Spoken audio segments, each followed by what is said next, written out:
Good evening. Where was she at when we was asking the question about them ladies yesterday? See, that's what I'm saying. The ladies be making an episode because we talk about shit and they don't show up. And the day after we talk about shit, they show up. Now we gotta recap their ass ladies. That's some women shit. Yeah. Shit they do always late. Yeah, definitely. They be late to the party. They be late to the party. They be late to the party. She think she is. They be late to the party.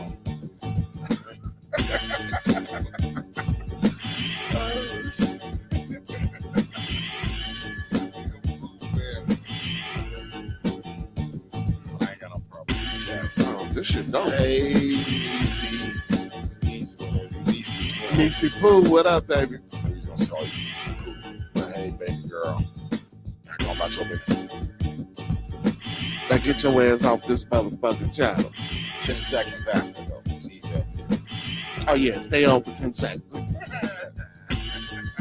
seconds out your ass. I woke up out of sleep. I dropped in, so feel like she woke up out of war. Damn.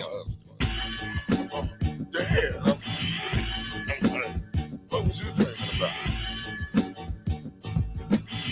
It was after than your dream. Hey boy, this is the best thing music in the Yeah, world. I was just jamming this shit in the car. I ain't played it in the car.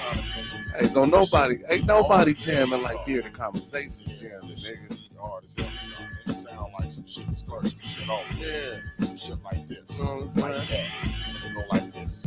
Baby Bubba. Baby. Yo.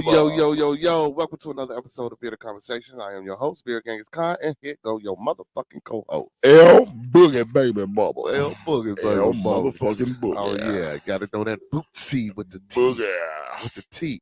For them hoes out there like the Boogie. Not bootsy, bootsy. You know what I'm saying? Call me Boogie. Boogie.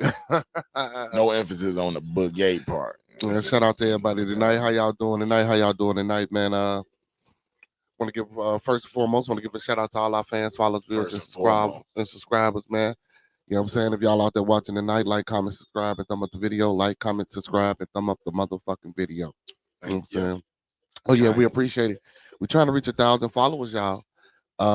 We reached a milestone in our early in our journey, YouTube journey. You know what I'm saying? With our channel, we finally reached 100 subscribers.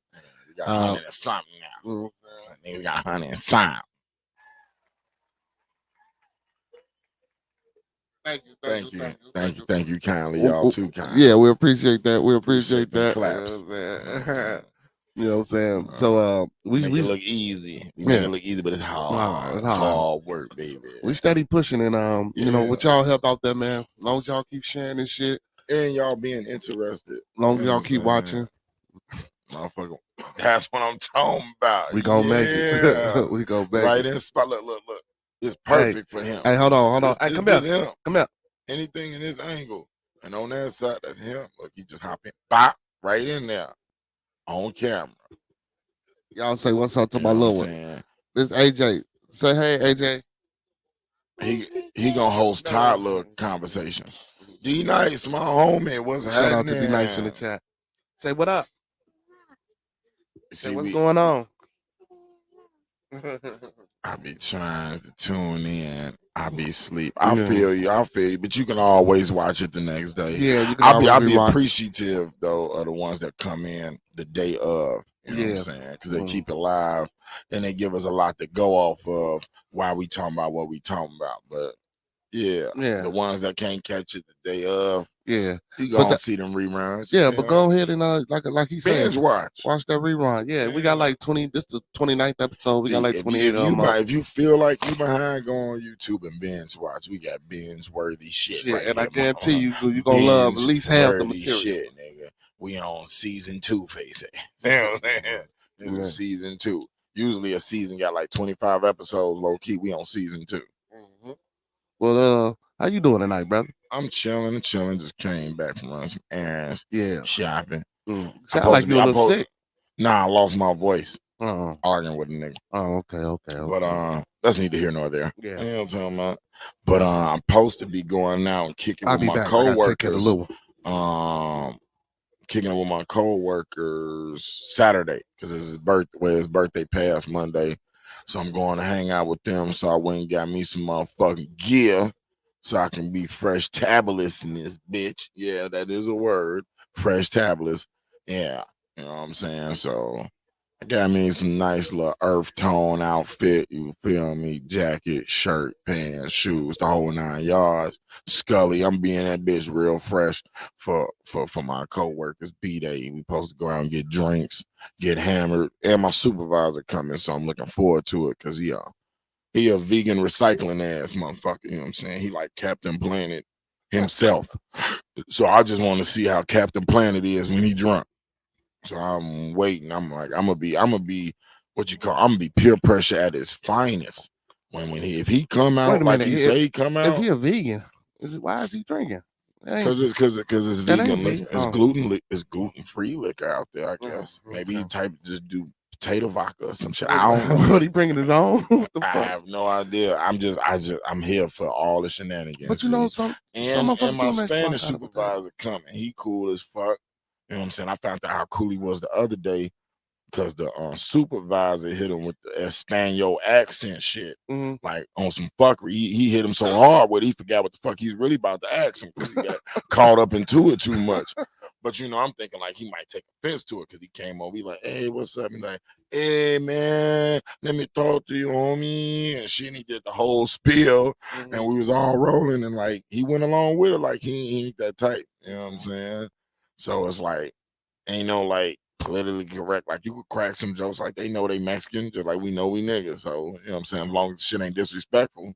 Hold on, I ain't no nigga. Let them, well, you know what I'm saying? I know, black. You know what I'm saying? So when it comes to the stereotypical shit, you know, they be lighthearted, stereotypical. You know what I'm saying? So I fucks with it.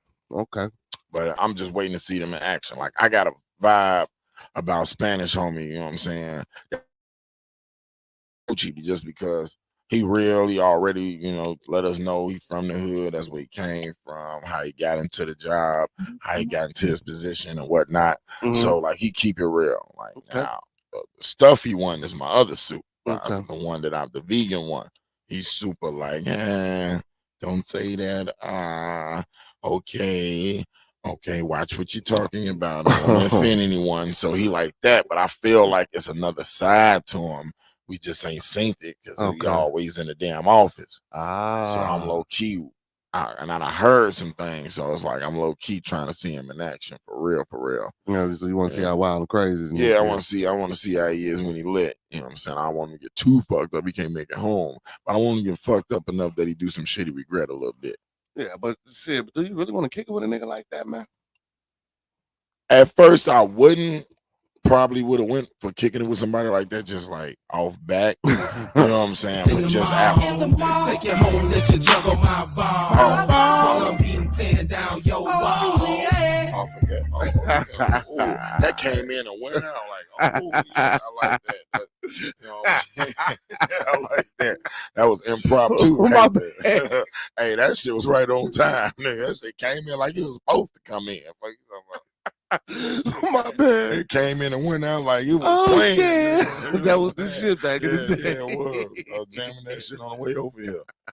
But yeah. But after going through all that training and being around him, and like he a cool ass dude. He just, you know, he got his little quirks about us. But other than that, he a solid, cool motherfucker. He naturally just like he ain't no racist person. He just talking about he ain't no racist. Yeah, you know what I'm saying? Like he ain't one of them white guys. He just fuck with everybody. You know what I'm saying? Yeah. He wanna, you know, he cool, save the planet. He be at work late and shit, collecting all the motherfucking cans. What? Yeah, he like at the end of work, take all the trash bags out, make sure everything. He the type like, say you walk past a trash can.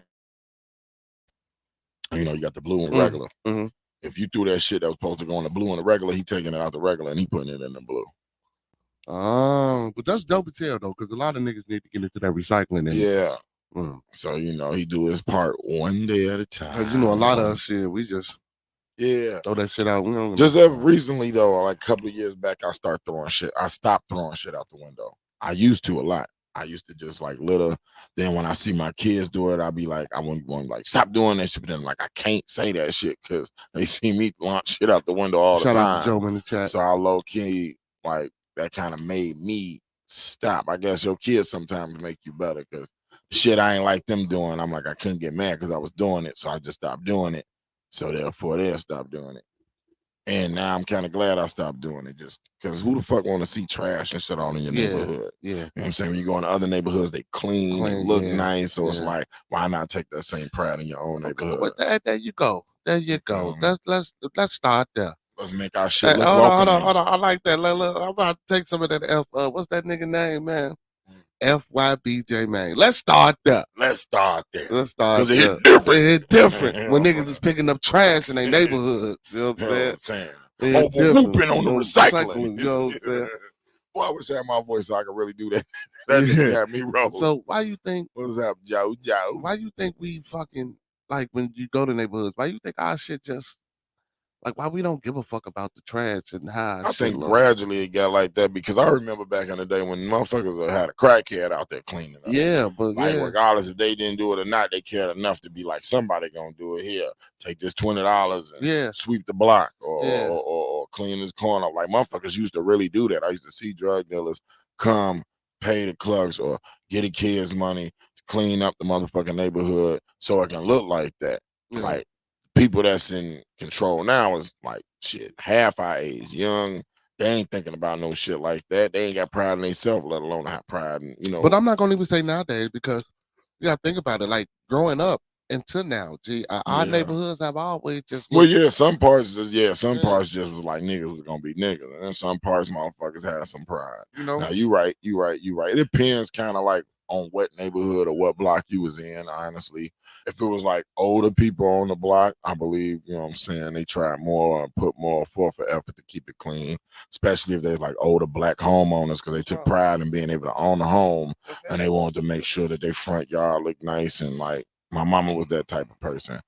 But you know, the younger the neighborhood, you know, less rules be followed, and then people just don't give a fuck. Well, yeah, because you know, like back in the day, it was like a lot of old motherfuckers on the block, and they used to help clean the block up and shit. And then, you know, but I think every generation, every young generation, no matter if you was a young guy in the 70s, a young guy in the 80s, the young generation of the 90s, or the young generation of 2000s, like every young generation got that in common, that they all had that I don't give a fuck, you can't tell me, I know everything type vibe.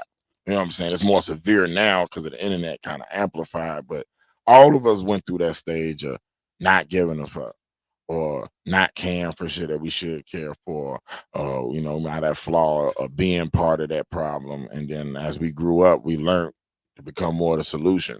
So I just pray that these young guys out here make it to live, that they can be part of the solution instead of being a part of the problem. See, but there you go. But but that's some things we don't talk about too. Just like you said, how every generation, you believe every generation that went through that. Yeah. Like, so if we was to have an older motherfucker here, they'd be like, oh yeah, we did, but it wasn't like this, and we did. See, they missing the fucking point. It ain't about what it was like. We get that because it's a mentality. Yeah, because it's a different era. So of course it's not going to be like, you know, we got technology and a lot of things. That's why, of course, shit's gonna change and evolve because we doing different things. So yeah, this era, it's gonna be a little worse, but gotta think about it. It's like Cat Williams said, it's our fault. We give them tablets, we give them, and you say that shit all the time. I remember the episode when you was like, when we was younger, we couldn't just look at pictures and shit. Like now we got phones, so if you want to see titties, nigga, you can Google titties. Just Google titties. You see what I'm saying? Plus, I was chopping it up with my brother the other day, and it's like stories he told me, been wild ass, killing wild ass, gay motherfuckers, gangster gay ass, all this shit been around forever. You know what I'm saying? It's just that it was in different forms, you know what I'm saying? Each person that had it did it their way or did it the way that was in style at the time. But that mentality, it was always killers. It was always motherfuckers that just shot people and give a fuck about nothing. You know what I'm saying? Because he didn't name a gang of motherfuckers he grew up with that's no longer here or locked up for years because they was them type of motherfuckers that these kids is now. So it was still them type of people back then. It was just that just a little bit different. I don't know if it was the ratio was not as much, maybe like for every 5 you know, hood ass niggas. One of them niggas might be just super nuts for real, like don't give a fuck about nothing, but he at least had a circle of motherfuckers to kind of balance him out. But it's like if you got 5 nut ass niggas together, who the fuck gonna tell who that this is a bad idea? You know what I'm saying? Nobody. They like, yeah, hell yeah, I agree with that. I agree with that nigga too. Fuck it, let's go do it. You know what I'm saying? So you ain't got no voice of reason. Everybody with the shits, on the shits, off the shits. See, So, my point of that was because, you know, a lot of old people be like, you know, they against the generation, but not excusing, but not they knew they was but wild not when they was the young. shit that they did. That's what I'm saying. Yeah. I'm like, that's just part of life. Everybody go through a stage when they think they know shit and they don't know shit. Everybody was a teenager. Everybody did wild shit. Whether your wild shit ain't like they wild shit and you don't agree with they wild shit, nigga. Shit, motherfuckers didn't agree with your wild shit. When your ass was little, the older motherfuckers in your generation thought you was out your mama. When rock and roll came out, they thought your ass was out your mind. It was devil music. When other shit came out, so it's like it was always that like old against young shit has been around forever. There's always been that old don't understand the young don't want to hear nothing from the old. It's like the same thing. It just over years, I just felt like it grew. Like it was like a small scratch that then turned into a big ass open wound. You know what I'm saying? So it's like at this point, I feel like we further away. Because even back then, festering. No, because even back then, like we might have been wild, but then if a stern individual or a motherfucker of stature tell us, hey, cool out, woo up the band, we'll take the time out to even hear that nigga out and see what's to what he telling us. These niggas don't have that. They ain't even trying to hear that. So it's like the distance is just getting further and further and further apart. See, but that's why I made that statement, because of the accountability. So like how the old people say, well, you know, these young people do. See, so I think that's a way of ducking their responsibility of helping the youth, because how you gonna say, well, it was like, but you did the same shit. You might have did it different, but you did the same shit. You did the same and then shit. And now you got these same kids that's yours that's out here doing the same shit. Teenage moms since forever. You know what I'm saying? It's been been drug addicts forever. Katanya, while we got you in the chat, man, yesterday we was talking about we sent this little post. Who y'all got winning that game? We had the women we seen the post about women having their daughters on stripper poles, and they was like, these, I'm talking about little girls, 3, 4, 5, 6. What you think about that, Q? Yeah, definitely. Would you take your daughter that young to go do some stripper shit? Yeah, because I ain't against you know, you being a woman. Because like as a woman, you being an adult, you know the difference. Because there's some females that take that shit as extracurricular activities and don't ever plan on being a stripper. You know what I'm saying? They just take pole dancing classes just to spice it up at the crib, or just for exercise, or just some shit to do, and they don't never plan on really being naked in front of a whole bunch of niggas. Yeah, but that's cool. But see, y'all grown. And y'all know the difference, but a kid's mind is very fragile and impressionable. So the shit that you plant in that kid head probably will be more detrimental because they don't know how to understand it. You know what I'm saying? You tell a kid about this shit, they just going along with it because they don't know that this shit is wrong. They ain't gonna say, hey, ma, I ain't supposed to be doing it. You, they mom. You telling them to do it. So of course, they gonna go along with it. Yeah. So it's like, nah, they way too young to even be thinking like some shit like that. And why would you plant that seed in their head?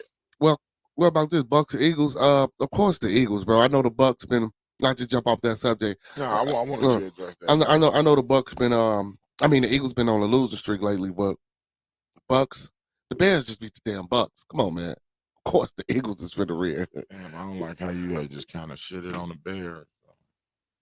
Kind of made it look like because they weak as hell, man. They was supposed to beat Green Bay, man. All right, I don't want to blow the Bears. Losing Green Bay. Yeah, man. That shit get on my nerves. Oh, he say he got 3 girls. He say, man, and I'm glad that they got a good mother figure around them. You saying that now until she want to go to that motherfucker stripper pole. I hope she don't. So, okay. I got homies with girls too. So as a man, we gonna take it off the women. So as a man, would you take your little boy or something like that around around strippers? See, yeah, because niggas got a problem with thinking that shit cute for real too. Yeah. Niggas will be like, hell yeah, that's my little man's right there. Yeah, get them titties or some shit like that. Like, Stop over sexualizing the children. Yeah. Dude. Like, let kids be kids, man. Let them niggas be innocent. Let them gradually get to the point of doing sex or whatever the fuck. Let them do adult shit when they old enough to understand adult shit, and let them do kid shit, because you're gonna be an adult way longer than a kid. So why snatch the innocence out of somebody that ain't even gonna have it that long? So it's like, let them be innocent as long as possible. As long as you can keep them pure and innocent is the best option, because the world got all types of crazy shit out there for them. So they gonna grow up super fast once they get out there. Ain't no need for you to speed up the process. That's how I feel. Yeah, Don't speed the process up. Just let your child be a child. Let them do kid shit, knock over stuff, make a mess, eat candy and shit, watch cartoons that ain't got no gay innuendos in it. Yeah. You know what I'm saying? Real shit. Yeah. Well, shit, but we can't stop educational shit or but something. but we can't stop that, because goddamn it, we ain't even. Yeah. You know what I'm saying? We don't even have a fucking That's what them parent blockers and shit. Like, they got it set up like low key for some parents. Y'all really ain't got no excuse, because I ain't know this until I had to get my daughter like when she had like her first tablet and phone. I want to make sure that she couldn't get on no stupid shit.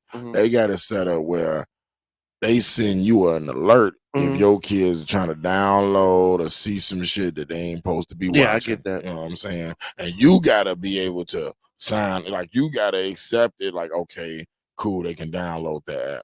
Or no, like, you accept or decline it on behalf of your kid. Like, that shit is there. It's not that hard to set up. Take time out to do that type of shit so you can take over what your kid is exposed to. Because if you just leave it free range, ain't no telling what that kid gonna see. Yeah. Because as quick as you can think it, you can see it. But you can't even see. But like, even with that part, like when they go outside, even if you don't let your kid get exposed to some of that shit, when they go outside, who's to say that they friends' parents is not letting them? And then once they get with other kids. Shit, other kids do, shit, probably doing shit that your child not doing. Now, guess what your child is doing? The shit that them kids doing. Right, because they're exposing it to it. So it's more than just. And that means that you're the parent, you got to nip it in the bud, because that's going to actually happen. That's going to really happen. I done had it happen to my kids. Then bring some shit back. They saw another motherfucker do at school, a habit that they wasn't doing. I'm like, well, shit, it didn't happen to me. Yeah. You know what I'm saying? And I'm like, what the fuck you get that from? All of that. And you got to nip it in the bud. Like, nah, that's not cool. You break it down and tell them why it's not. Like, all that, I ain't got to tell you, you just supposed to listen to me and shut the fuck up. Kids ain't going for that. Not these kids. Like, explain to that kid why certain shit is wrong, why he shouldn't do or she shouldn't do. Explain what's right. Like, take the time out to do that, because they'll listen, because they listen to everything else out here and they picking up pretty quick. Yeah. So if you put some of that in the air, they'll probably pick up on that too, especially coming from the motherfucker that's their parent. Yeah. And then another thing, I don't think. See, I hate the part about. Well, don't get me wrong. I do understand people, like some people just want to work with the kids. We had a young lady on yesterday that's saying it's too late for us. We should stick with the kids, and it's never too late for nobody. So we always trying to find solutions to shit, bro. Like, but we don't want to fix everything. We like when Fox come on, he say, we try to take shortcut. So we need to fix us. And we need to fix the kids, because we are, and our women. Everybody needs to get fixed. This ain't a situation where we come on here and we say, well, we just trying to reach the kids and we just want to fix the kids and make sure the kids is in a better spot. No, we want to fix our women, because the kids are left with our women if you're a man and you're going to do what you're supposed to do. So we need to fix our women, because our kids are left with our women. Then we need to fix our men, because our men, you got to got to fix them first, because shit, lead by example. Well, yeah, I was just saying fix everybody. Yeah. But people be like, well, the women this or the kids or the men. No, we need to fix everything. Everything. As a whole, as a collective. And if a man is fixed, I believe that shit, him himself can fix his household. Yeah. But you got to be that man that be on your shit, because the way females is, the way shit is now, if you saying shit and you not applying action behind it, like, you ain't gonna get that respect you looking for. It's like, stop saying you're a man and actually be one. Yeah. All that, I'm this, I'm that, and all that, like, that shit don't get you nowhere. It's action. It's how you carry yourself. to get you that respect that you're looking for. Facts. You know what I'm saying? Because a female would be definitely obedient to a motherfucker that's worthy of being obedient to. You know what I'm saying? And with that power, you can have influence enough to have her on her shit and have the kids on their shit because you got her on her shit. So in return, she listening to you and she gonna be on her shit with them, and it's just gonna be a trickle down effect. Yeah. I didn't seen it happen before. I don't remember being with my ex and her coming to me asking me for like advice on her children. You know what I'm saying? And like she might have picked the wrong decision, but because she gave a fucking value my opinion when I gave her my advice, she took it into consideration and rolled with it, and then wound up telling me like, "Oh yeah, you was right." But that's only because I'm a motherfucker that was worthy to even care about what the fuck any other problem. These ain't your kids. Fuck, I'm asking you for, nigga. Right. You know what I'm saying? But I carried myself as such, you know what I'm saying? So therefore, as far as my relationship with her kids, how I took time out to get to know their ass and the bond I grew with them. So it's like, I'm not just talking this shit like other niggas do. So therefore, she treated me as such because of the fact I live by that example. Yeah. So when it came time for like shit to go left with the kids, or they'd do something and get in trouble and she don't know how to handle it, she'll literally come to me and ask me. Yeah. But I had to get to that point. You know what I'm saying? It wasn't like that off back because for one, it wasn't my children, and for two, it was like, why I'm asking you, you know what I'm saying? They got a father, or I can ask my mom or ask another person in the family that's related to them. It was like, I showed by my action that I gave a fuck, and by that I earned that respect and that right to be able to say something and it be heard and taken in consideration. But most niggas just talk, don't have no action behind it, always saying what they're gonna do or what they trying to like. We gotta start doing. Yeah. Like we gotta start doing. We gotta start putting action behind our words, and we gotta start leading by example. Once you lead by example, if majority, especially if you like celebrities, like definitely that would help. That would help catapult it if we can get like more of them. That's what I want to talk about too.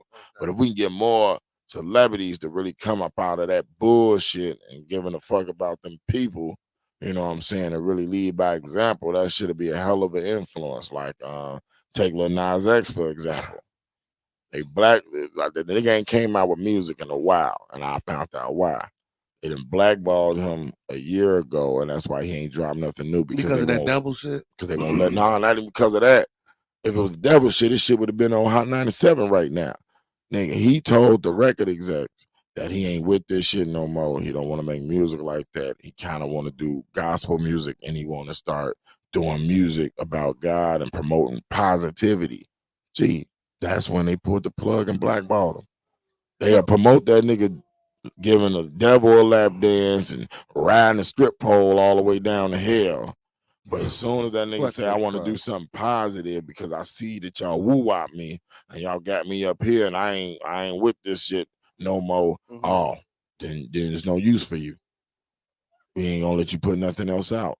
We ain't even gonna promote you no more because we only got you to promote this bullshit. And because you don't want to promote this bullshit now, yeah, you good. We're gonna put you on the shelf until you come around. I seen the video with the nigga dressed up like Jesus, and he was drinking. You know how you take your communion and shit, eating the crackers and drinking the wine. Yeah. But I seen the video of him making a mockery of that shit. Not that, well, I ain't gonna say a mockery because well, yeah, I'm gonna say a mockery because that's disrespectful to some people. He was just drinking the wine, eating the crackers, drinking the wine. Then he picked the plate up, pulled the crackers in his mouth and shit. Yeah. So, was this around the time before? Well, no, I just seen this recently. I wonder if they pulling it up now because this other shit. See, but I believe he was making fun, but the video looked like he was making fun of it. Yeah, like it was some satire shit. So, if he was pushing that devil shit and he making fun of this type shit, like I would figure they would let him make that type of music because that shit is brainwashing too. Yeah, I thought of that too. I'm like, so why? So like most gospel people, I feel like is in the pocket. You know what I'm saying? Yeah, so it's like, so why not?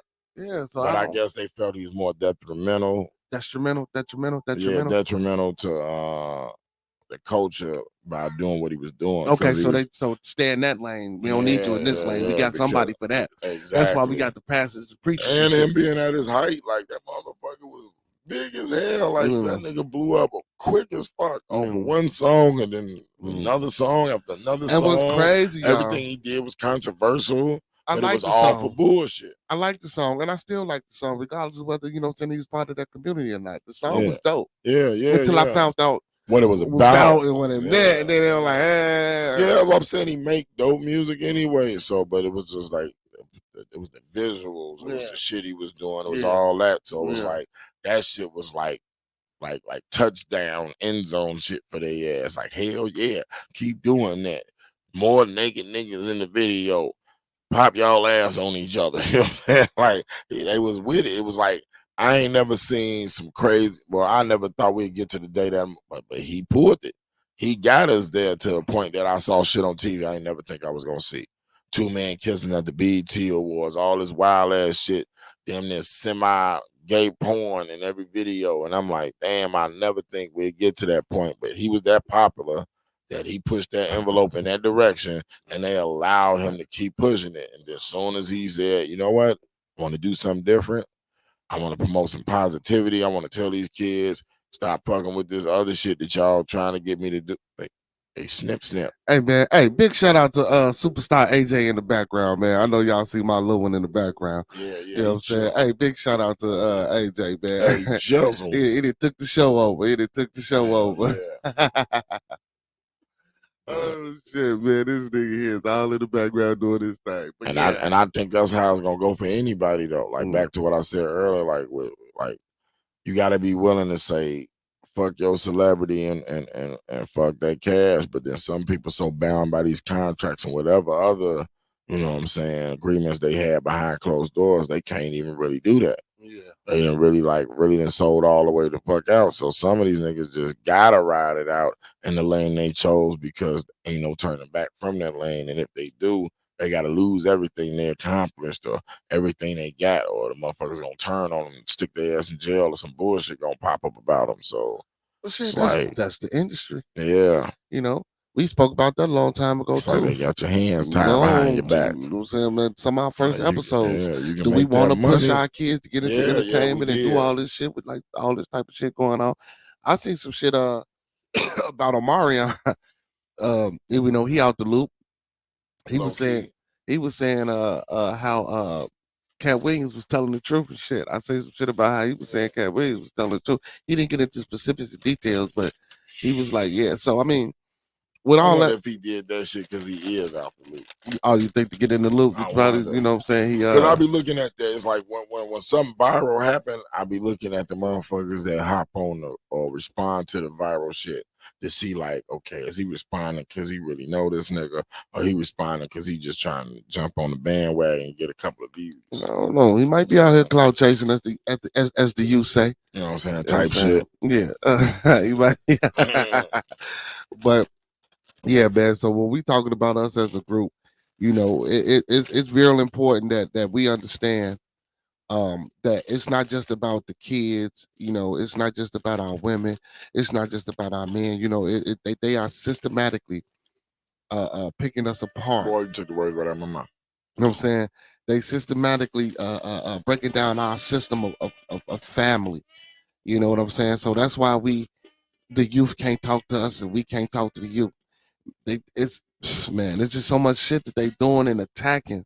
They attacking us on all fronts, and it's like, you know, they trying to keep us, you know, like how the dog chases tail.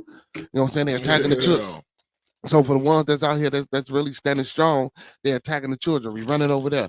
They're attacking the women, so we running over there. They're attacking us, so we running. We trying to defend ourselves. They're attacking our brothers and our uncles and our fathers, so we trying to run over there and say, like, they know what they're doing. I remind me of that cover when things fall apart. Like everybody just running wild chaos for that Roots album. Yeah. That's what we in right now. Yeah. That's the type of state we in right now. In the matrix, man. We in the matrix that they created. Falling apart. No, we just in the matrix that they created, and we need to find out a different type of coding program. So, motherfuckers just shooting niggas senselessly gonna play out of style. Like, come on, man. Like, yeah, like that shit is like, why yeah, that shit can't just be like old or something. yeah, but again, that's why I say we need to fix our men, because the youth, bro, they just say this shit ain't just because of rap videos and come on, man. They see That's niggas, just like fuel to the fire. It's already there. They just providing a soundtrack. they for doing that shit what they see, what they see in their areas, bro. Yeah. And 9 times out of 10, start. the older motherfuckers was the one in their areas doing it. You know, and they not telling them to stop doing it, man. Like when I see it when these little niggas got pipes and old niggas outside. Oh man, shorty, what kind of pipe you got? Oh man, okay, yeah, I see you can handle that little motherfucker. You know, instead of saying shit like that, I be seeing some videos where a guy, he go into certain neighborhoods and he see youth out there with guns. He take their guns. And you know, they be on him like they finna get it back. And he be like, man, I know how to work this motherfucker. You don't. I could tell from the way you holding. You don't run up on me. He'll disengage that bitch, take the clip out, and he'll give him the gun back, but he won't give him the clip back type shit. You know what I'm saying? And I'm pretty sure he got a team behind him. I don't think he's just doing it by himself, but you know, with the camera, it look like it's just him. But they don't stop selling bullets. You gotta keep all that. Yeah, but see, but he did that. But see, I get it, but that was just a start. He was just taking it, you know, letting them know, like, oh, that's about the worst shit in the world. That bag was just hitting like a I like see a wicked stepdad. Yeah. You better get them bitches out the top. Yeah, get them bitches out the top. But yeah, so I ain't top of the chip that's on the floor. No, he ain't doing that. They fell on the thing, man. But we so do you see what we do, and it just keeps on going and going and going and going and going and going. Yeah. You know, and that's why I say, you know, we got to fix everybody. So, you know, when we come up with these solutions and we have these type of forums, and I also watch other people that do these things, and they so stuck on either getting the youth, or they so stuck on getting the women, or some platforms just be so stuck on, you know, advocating for the men. I ain't never heard nobody. It might be, but I have never heard nobody say, no, we need to do this as a fucking collective. When we snatching up our kids, we need to be snatching up our women. When we snatching up our women, we need to be snatching up our men. And we need to be simultaneously at the same time, man, decoding motherfuckers out here, bro. Because if we can't decode, bro, this shit is still gonna happen. It's a movie like that. This shit is still gonna be senseless violence. There's a movie like that. Spike Lee did. I can't remember what it was. You remember that? I ain't no Spike Lee fan. He had a movie. It get looked over out of his movies, but what niggas was snatching up sellout ass niggas, or niggas that was gangsta ass niggas fucking up the hood, shit like that. And they was like decoding them niggas. Like they was holding them hostage and like de-brainwashing them niggas and then letting them back out. Okay. And that's what they did. They just rolled around in the van, snatching up the sellout motherfucker, turn his back on his people. Or the motherfucker in there selling drugs hurting his people. And they were just snatching them niggas up, sit them in that motherfucker, had them deal with each other, and basically like decode their ass and put them in a better mind state. And when they released them out, you know what I'm saying, it was productive. I gotta remember the name of that, but it's a dope ass movie. It's a dope ass concept. What you were just saying just made me think of it like low key. But that's what I be telling people. Like these movies, man. Might kidnap some niggas, and you know what I'm saying, like, hey, get your shit together, and then let their ass outside. Oh, Family Man, that's a good movie too. Shout out to Mark Wahlberg. I watched that too. And Aquaman. Aquaman is dope as hell too. Who in that? Mark Wahlberg. Comedy or serious? It's like a action comedy. Action comedy? Yeah, he used to be like. Who else in it? I don't know the other people. Now, what's the backstory on it? He used to be an ex-CIA assassin. You know what I'm saying? Got my attention right there. You know what I'm saying? So now he's trying to live his life and be cool, but then he came back and found him. But the nigga he was working for was his father. Trying to kill him. Don't give him no fuck. Because he was trying to lead a life and have a family. Nigga, nigga finna kill a wife, the grandkids there. Yeah, nigga, he finna kill a wife, the grandkids there. What was streaming service? It was perfect too. This right before the weekend. It's a good pick. Gemini. I watched it on Gemini. It's an app called Gemini. So for all y'all out there, you know what I'm saying, that can't get to these movies, man, I got an app called Gemini. Go ahead and download it. Definitely watching that. Yeah. I'm definitely watching that. I ain't seen The Color Purple yet. I know we've been talking about it, and I was supposed to watch it. That's on my list of watching this weekend. I ain't really want. Matter of fact, let's just wait till the weekend, watch that shit in our time, and then Martin Luther King Day, we gonna talk about Color Purple and Martin Luther King and a whole bunch of old, you know what I'm saying, old nigga shit. Old nigga shit. Okay. We're gonna kick off with Color Purple on Martin Luther King Color Purple, yeah. Color Purple. But yeah, man. So like I say, man, we need to just the movies. Pay attention to these movies, y'all. A lot of these movies is really what they doing out here with us. Yeah, low key. And we don't understand. Showing it to us, and we don't understand. And we just think it's a good ass script. Yeah, like how I just came up with that scene. And you was like, it's a movie for it. It's always a movie for situations in life. You know what I'm saying? We just gotta pay attention to that shit. But again, man, we got to come together and fix. What they say, art is like some art imitates life. Yeah, that's what these movies are starting to do. Yeah. Well, you can't even say that. Never mind. That's a whole nother discussion too, because you're saying art, but that's like shit is an illusion, man. Like I keep telling everybody, this reality is an illusion. Ain't shit true. Ain't nothing real about anything that you doing out here. Even that car you getting in that you think you sticking the key in and you driving and you pulling the fuck off and you going to an actual physical building, you not. But that's another thing. Bearded conspiracies. You know what I'm saying? That's another, you know what I'm saying? That's another topic for a later day. You know what I'm saying? That's another topic for a later motherfucking day. Bearded conspiracy. Even though it wasn't conspiracy of a beard. No, it's just, you know. Well, no. I just had to say that, you know, when shit get like that, we gotta. Yeah, you know what I'm saying? Give it a little extra, you know what I'm saying, over the top. Cause that's what motherfuckers gonna say. Yeah. Oh, he go talking about this and that. Like, open your eyes, motherfucker. Yeah. Shit real out here, nigga. Just like that Tyrone clone. Who cloned Tyrone shit? Oh man, I love that fucking movie. Like, I'm telling you. When you was talking about the Popeye's chicken sandwich. Yeah, nigga, that remind me of Tyrone. Like, I think that's how that really happened. Yeah, it was like they put all that shit in, you know what I'm saying, in the chicken sandwiches and shit. And I don't know what they put in them motherfuckers. Nah, cause that shit hit different. Like, it was like when the shit first came out, niggas was getting killed, beat up, punched, shot, all types of shit. They took it off the market. They recalled shit out that sandwich. That's why they did that, because niggas was getting killed. I don't know, because they was getting bad. They was getting bad review on it, so they went hot. They went and dipped, took like a 3-month hiatus, and came back. When they came back, everybody was normal. Motherfuckers wasn't. They was packed for them sandwiches, but they just was a little bit more nice about getting them. Nobody was getting punched no more for them. Line still was long, but people was normal. And then all of a sudden it just fizzled down. So I was like, wow, I ain't never had a first batch. So that's just my theory. And after seeing who cloned Tyrone, like I low-key had this theory before I saw that movie.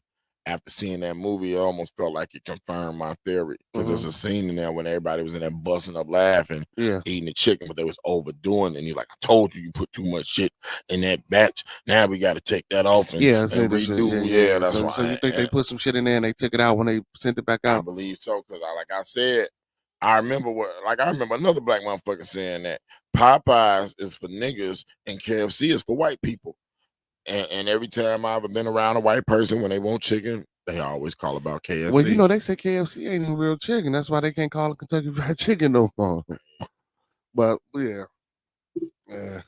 But yeah, man. But they do a lot of experimenting, a lot of shit to our people, man. What does C stand for? No. Kentucky Fried Clones. Could be. All right, they about to shut us down. We just stumbled upon some shit. Yeah. Hey, shout out to all the fans, viewers, and subscribers out there in the chat. Hey, who want a 10-piece clone with extra wing? Nah. What I was gonna say, hey man, anybody out there in the chat or any subscribers that we got, Bearded, come up, do a little promo for y'all real quick for us, man. Promo, motherfucker. Yeah. Yo, man, our platform is not only just a platform of information, man. We support all black businesses. We support all good businesses, but black first. Yeah, definitely our own first. So if anybody out there, man, it'd be hard for us to make it. You know what I'm saying? Our businesses always start up and get shut down really fast. So, you know what I'm saying? I feel good seeing that more and more black businesses popping up. I wish it was just more than just food though. See, but it seems like it's just always food. Like we've been cooking in the kitchen. Yeah, but come on with some clothes. Anybody out there that got anything that they trying to do, you know, anything that they doing like music wise, there's more shit out there. Clothing lines, whatever. Any type of businesses, food. I'm talking about, you might be a realtor. You know what I'm saying? You want to come on and talk about it and promote taxes for a motherfucker. You know what I'm saying? But you know, we do everybody, but I just like, it just seemed like that's the only lane we really got going for ourselves in Chicago as black people. It's just fucking restaurants. I mean, with that like every time I look up, it's a brand new black restaurant. Because that's part of the culture. That's part it's part of Chicago culture, and it's part of our culture. You know what I'm saying? Food. It's like, so, I know we got something. But you got to think about it. No, that's part of your culture. When your people's come in from Mississippi, man, that down home Southern cook, that's part of our culture. That's why we get into food. You know what I'm saying? It's still a business. But I want to promote the diversity. I'm like, I know it's more businesses out there than just the restaurant. I mean, well, hell, we got brothers, you know what I'm saying, that's got their peddling license, that be selling their oils, that be selling the shea butters, that be selling the soaps. Them guys, y'all out there, we want to push y'all too. Yeah, because we need all that. We need everything. Yeah, you know. Every aspect of what and we do. I think the food, because I think just I'll probably niggas just think they can cook, so everybody want to go into the food and shit. And it's probably easier. We don't know. Low key, it could be. It could be. So, you know, here on this platform, see, that's why I be looking for these 25 peoples, man. You know, I always scream, I'm looking for 25 people with ideas, with real estate, with money, with anything that can help us come together and build our communities up. So, because with that, we can all help and support each other. See, a lot of people don't understand. And keep that money in the hood. Yeah, but no, a lot of people don't understand, bro. See, we don't want to shop black and bad black because black businesses usually are more expensive, and the reason we are more expensive, see, and people don't understand this, because our overhead. Of course. See, we have to buy in sparingly sources versus Jewels or Dominic's don't exist, or Mariano's. They have warehouses, so they buy in bulk. So when they get their ship shipped to them, they got places to store this shit. Yeah. You know what I'm saying? Whether it's dry goods or whether it's frozen goods. See, they got big areas where with acres that's just a freezer. Or acres that's just somewhere where they can just store dry goods. And then they can then they got distribution where they can transport the shit to their store. See, we don't have that.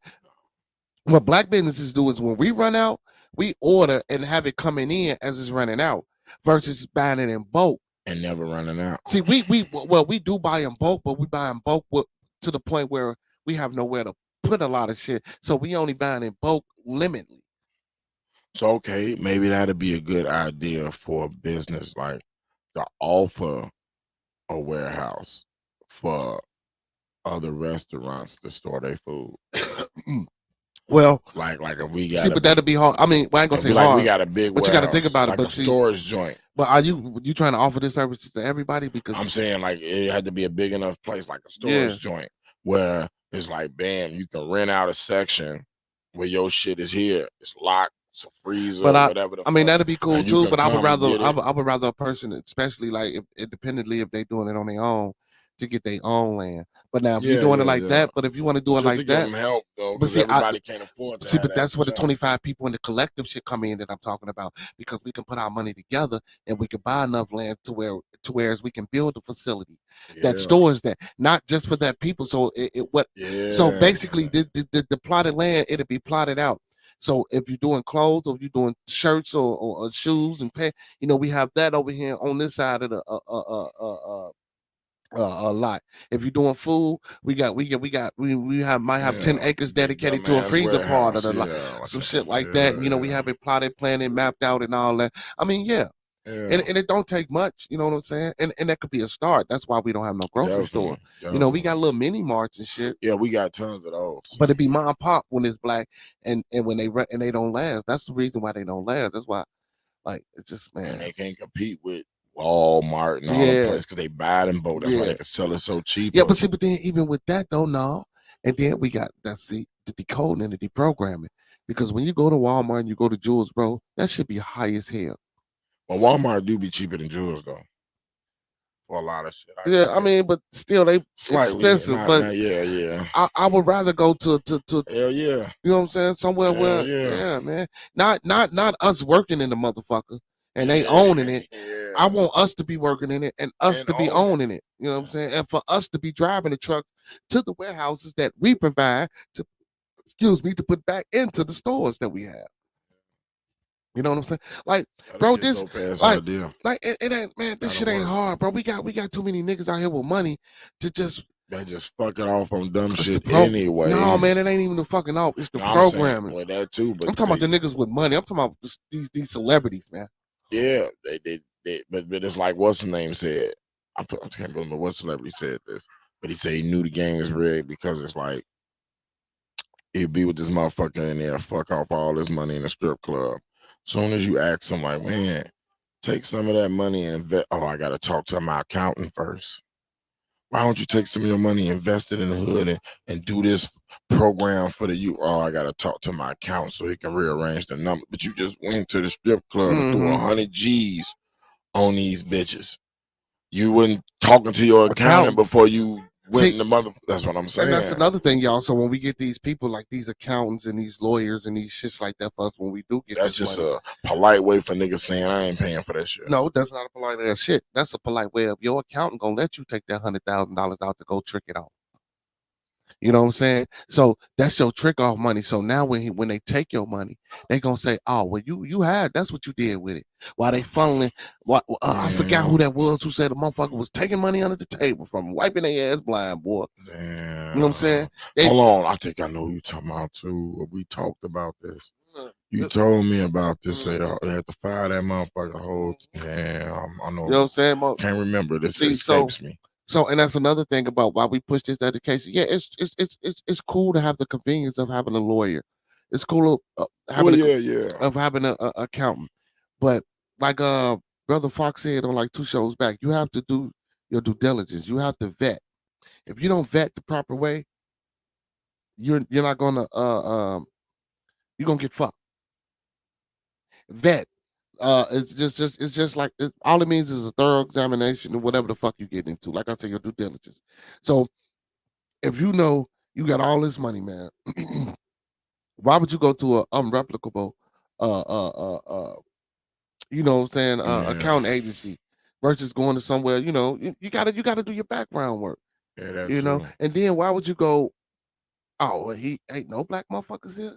You know they ain't gonna have your best interest. You see, when you walk in, you a money sign to them. See, that's why I spoke about that with the music industry. A lot of that is owned by Jews, right? Yeah. But then guess when you get a lawyer, 9 times out of 10, guess what he gonna be? A Jew. Yeah. So now you trying to help get him, and it's gonna be his family member, probably a little cousin. That's what I'm saying. And you trying to get him. School. You trying to get him to help fight against his uncle.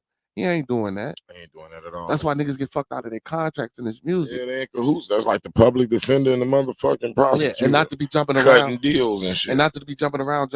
That's why motherfuckers now. But now, if you notice, you hear a lot of people, they're against the independent. I mean, they always have been, but now it's really coming out.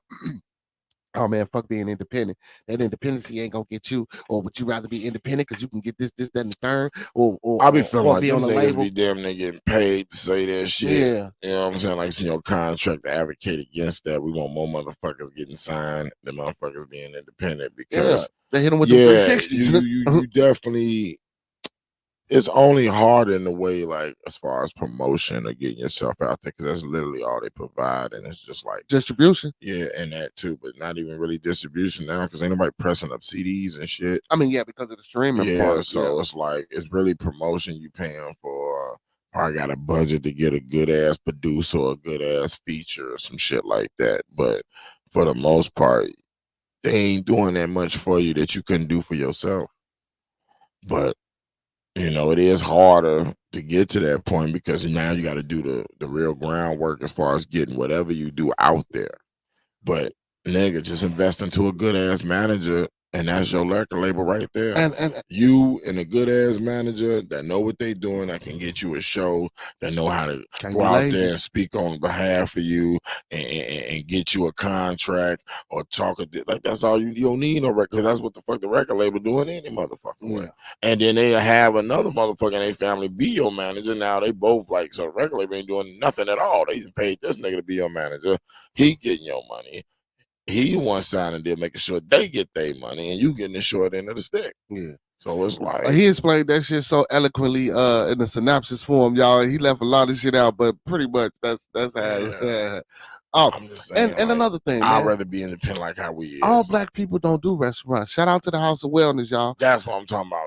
That's what I'm saying. Hey, shout out to the House of Wellness, y'all. Y'all go check it out. Do that. Check it out in Calumet City. You know what I'm saying? More shit. Check that out. It's a medical center for y'all. You know what I'm saying? Yeah, niggas is doctors now and shit, Yeah. nigga. It just And ain't also- Cliff Huxtable. And also check out Bearded Conversations. We got a platform for anybody to come on and promote and push what they do. See, so you know, we not doing restaurants, even though I am a chef and I cook, you know, Yeah. and I'm And gonna I get my love food food like business. a Fuck that. I'm motherfucker. gonna get my motherfucking food Nah, business. you gonna get your Fuck food this business nigga because talking about. I'm talking about like it just seemed like bandwagon shit now. Like you wanted that food business way before this shit became a thing to do. Yeah.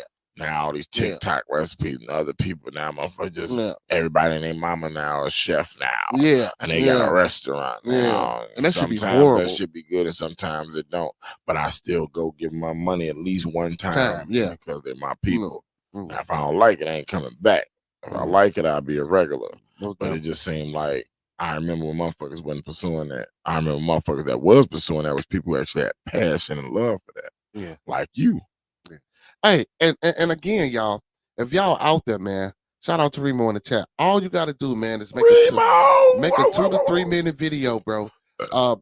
Promoting your business, talking about your business, address, links, telephone number, and the operation hours of your business. Just make a little video, bro. It ain't gotta be no paid ass commercial. I don't give a fuck. It could be you sitting in front of your room, sitting in front of your room, or sitting anywhere you got, and just give me a little video, and I will put it up. You know what I'm saying? So we can help people get to the things that's right out here for our people, like the House of Wellness. You should hop on, David. You know what I'm if you got some input, man, we welcome that. Oh, see, and brother, you know that's how we do it. Good evening, David. Yeah, and he know a lot of people, black people that do real estate. So we not just doing food, but you know, it's just that that's what they, but that's what they, but that's just what they push for towards us, and that's what they try to get us in, and they try to keep us in that round. And you know we've been cooking for their ass too long to be. Just from trying to be like, oh, we cool accepting you as long as y'all entertaining and cooking for us. You know what I'm saying? Because we can't, you can't overthrow nobody cooking. Yeah, we do way more shit than that, and I want us to make sure. See, but check it out though. But that's for them type of minds. Because me, I love to cook for them. Let me tell you why. You give me 1,000 motherfuckers in the room. Oh, they ain't walking out that room if I'm cooking for them. But see, you chef extraordinary. Nah, you missing what I said. If I got 1,000 motherfuckers in the room and I got to cook for them, they ain't leaving out that room if I got to cook for them. They funny as hell. And they gonna love what they eat. Disclaimers. Yeah, I ain't even do the disclaimer, man. We about an hour here. Hey, the thoughts and views and opinions of Bearded Conversations is thoughts, views, and opinions of us. That was some Fight Club shit you just said. We don't mean to hurt, harm, and offend. No, I'm just saying that because if you're looking at it, like that. In the warfare sense. Yeah, I know. That's all. I like that. You know what I'm saying? Good old banquet dinner. Hey, get you some extra turkey. But we don't think about it. More like of that turkey in that gravy. No, that gravy good, ain't it? Yeah. See, I put some extra shit in that gravy. We spend so much time. A lot of extra shit. We spend so much time shucking and jiving because that's how they got us programmed. It ain't that we ain't trying to come up out of it. Some people are. It's just that you so fucking programmed, or the ones around you are so programmed. Yeah. You just follow suit. Because every time you try to get up out of it, it's like motherfucking 4-5 niggas in your circle that still in that stage, and they like, what the fuck you trying to get better for, nigga? You better come over here. And not only that, when you got them type of people around you, and you exalting your energy, trying to pull them away from that shit, it pulls you in. While you trying to pull them away, so you gotta be strong. You gotta be strong than a bitch, G. You know what I'm saying? And if you not, stay away from that shit. You know what I mean? Yeah, I mean everything ain't for everybody. Yeah. We try to come up with solutions for the people, but if you know that you can't really do that job, yourself. Don't do that job. You gotta know yourself. You know what I'm saying? You gotta know if you qualify for the position. Oh, you back? Your phone died. I understand. I'm glad you came back. Now that's dedication. Your phone died. I mean, her phone died. She's like, damn. Charge their shit and sat there patiently and watch their shit charge up enough so she can hop back on. That's committed. I fucks with that. What did he say? What the man say? He said accountants are held to a GAAP. That means the fair time for breaking general accepted a county principal. Hey man, I love when y'all come on, man. Hey, I got Hell some yeah. smart ass motherfuckers in my chat. That's why they need to be bringing in. I got some smart ass motherfuckers in my chat, man. He said, "Good evening, gentlemen." He said, "I've got some input on some of the concepts you mentioned about the properties and real estate ideas you mentioned." Okay, yeah. But now, see, that might be he might be talking about when I be talking about them 25 people with the real estate and shit like that. Let your voice be heard. Yeah, but yeah, Slap Dave, hit the link at the top at of the least chat. slap it on the screen if he ain't gonna come on. Because that was some dope shit, and I wanted him to come on because of that. But if you're not gonna hop in, definitely put his post up there so they can see it, because that definitely was dope. I'm talking about David. Yeah. Put David up, run them all in back. Yeah. No, that wasn't that ain't it. That's how he opened it up. That's it right there. Well, there you go. Bam. You know what I'm saying? And the link is in the chat. Yeah, more people that have initiatives like that. Mm-hmm. Like, I know it ain't no such thing as a dumb idea, because you ain't gonna know if it's dumb or not until you try it. So it's like, put it out there, even if you got an idea that you're not sure of, or you're like, they probably don't think this is bullshit. That shit might be the shit that make you rich, or be the next shit to put us on our feet for real. So yeah, but we don't know how to, man.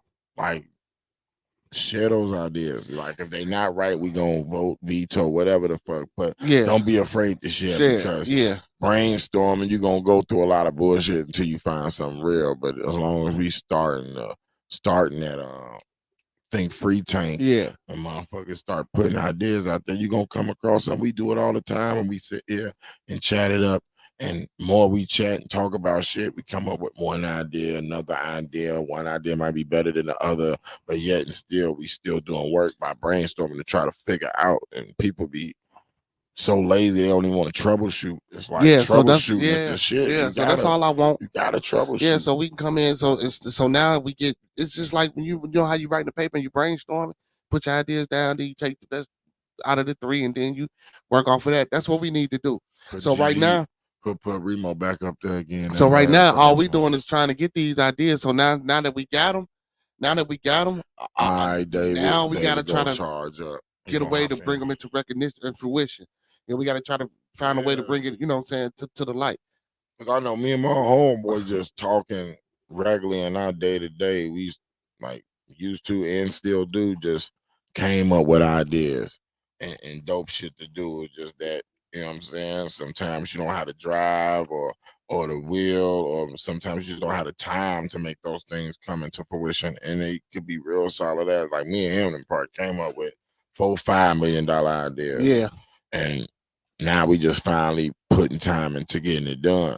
But if we had them 25 people, this shit would have been done 25 years ago. Yeah.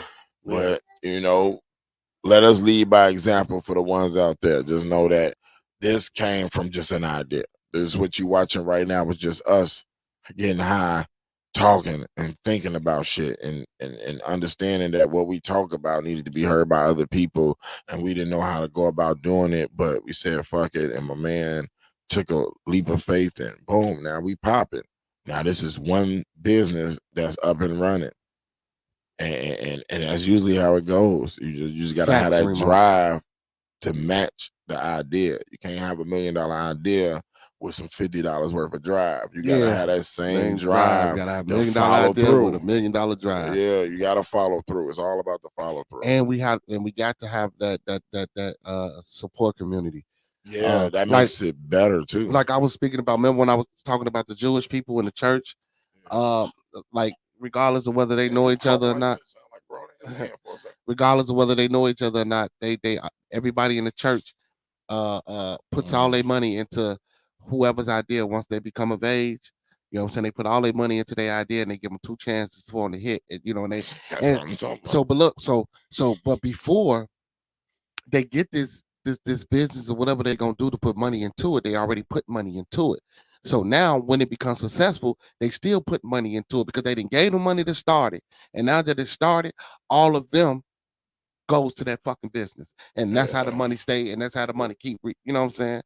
Like, and we can get to that, because that right there, like how he broke that down, that was straight to the point. But we don't do that in our churches. It's not rocket science. We just we gotta have that mind state to do that. We gotta make that the way we think, we have to make that like, see, it's indoctrinated and indoctrinated to them to do that shit because that's how they always been. You know Brandon, Jewish people has always been that way. Hey, Chef B, if you out here watching, man, hey, man, hurry up with your damn video, brother. Yeah. Everybody keep asking me about the Lynn Chicago pizza, bro. I just got a text. For Get real. this video together, man. When I told you about get them pizzas together so I can taste them, Chef, so I can really thumb them up. So I'm gonna thumb him up because he's my boy, but I have yet to get a pizza yet. Yeah. And I need one so I can eat it on camera and say, nah, you can't have that. You know what I'm saying? Yes, pizza. Yeah, pizza. One Great of our homies, pizza. One of our homies, man.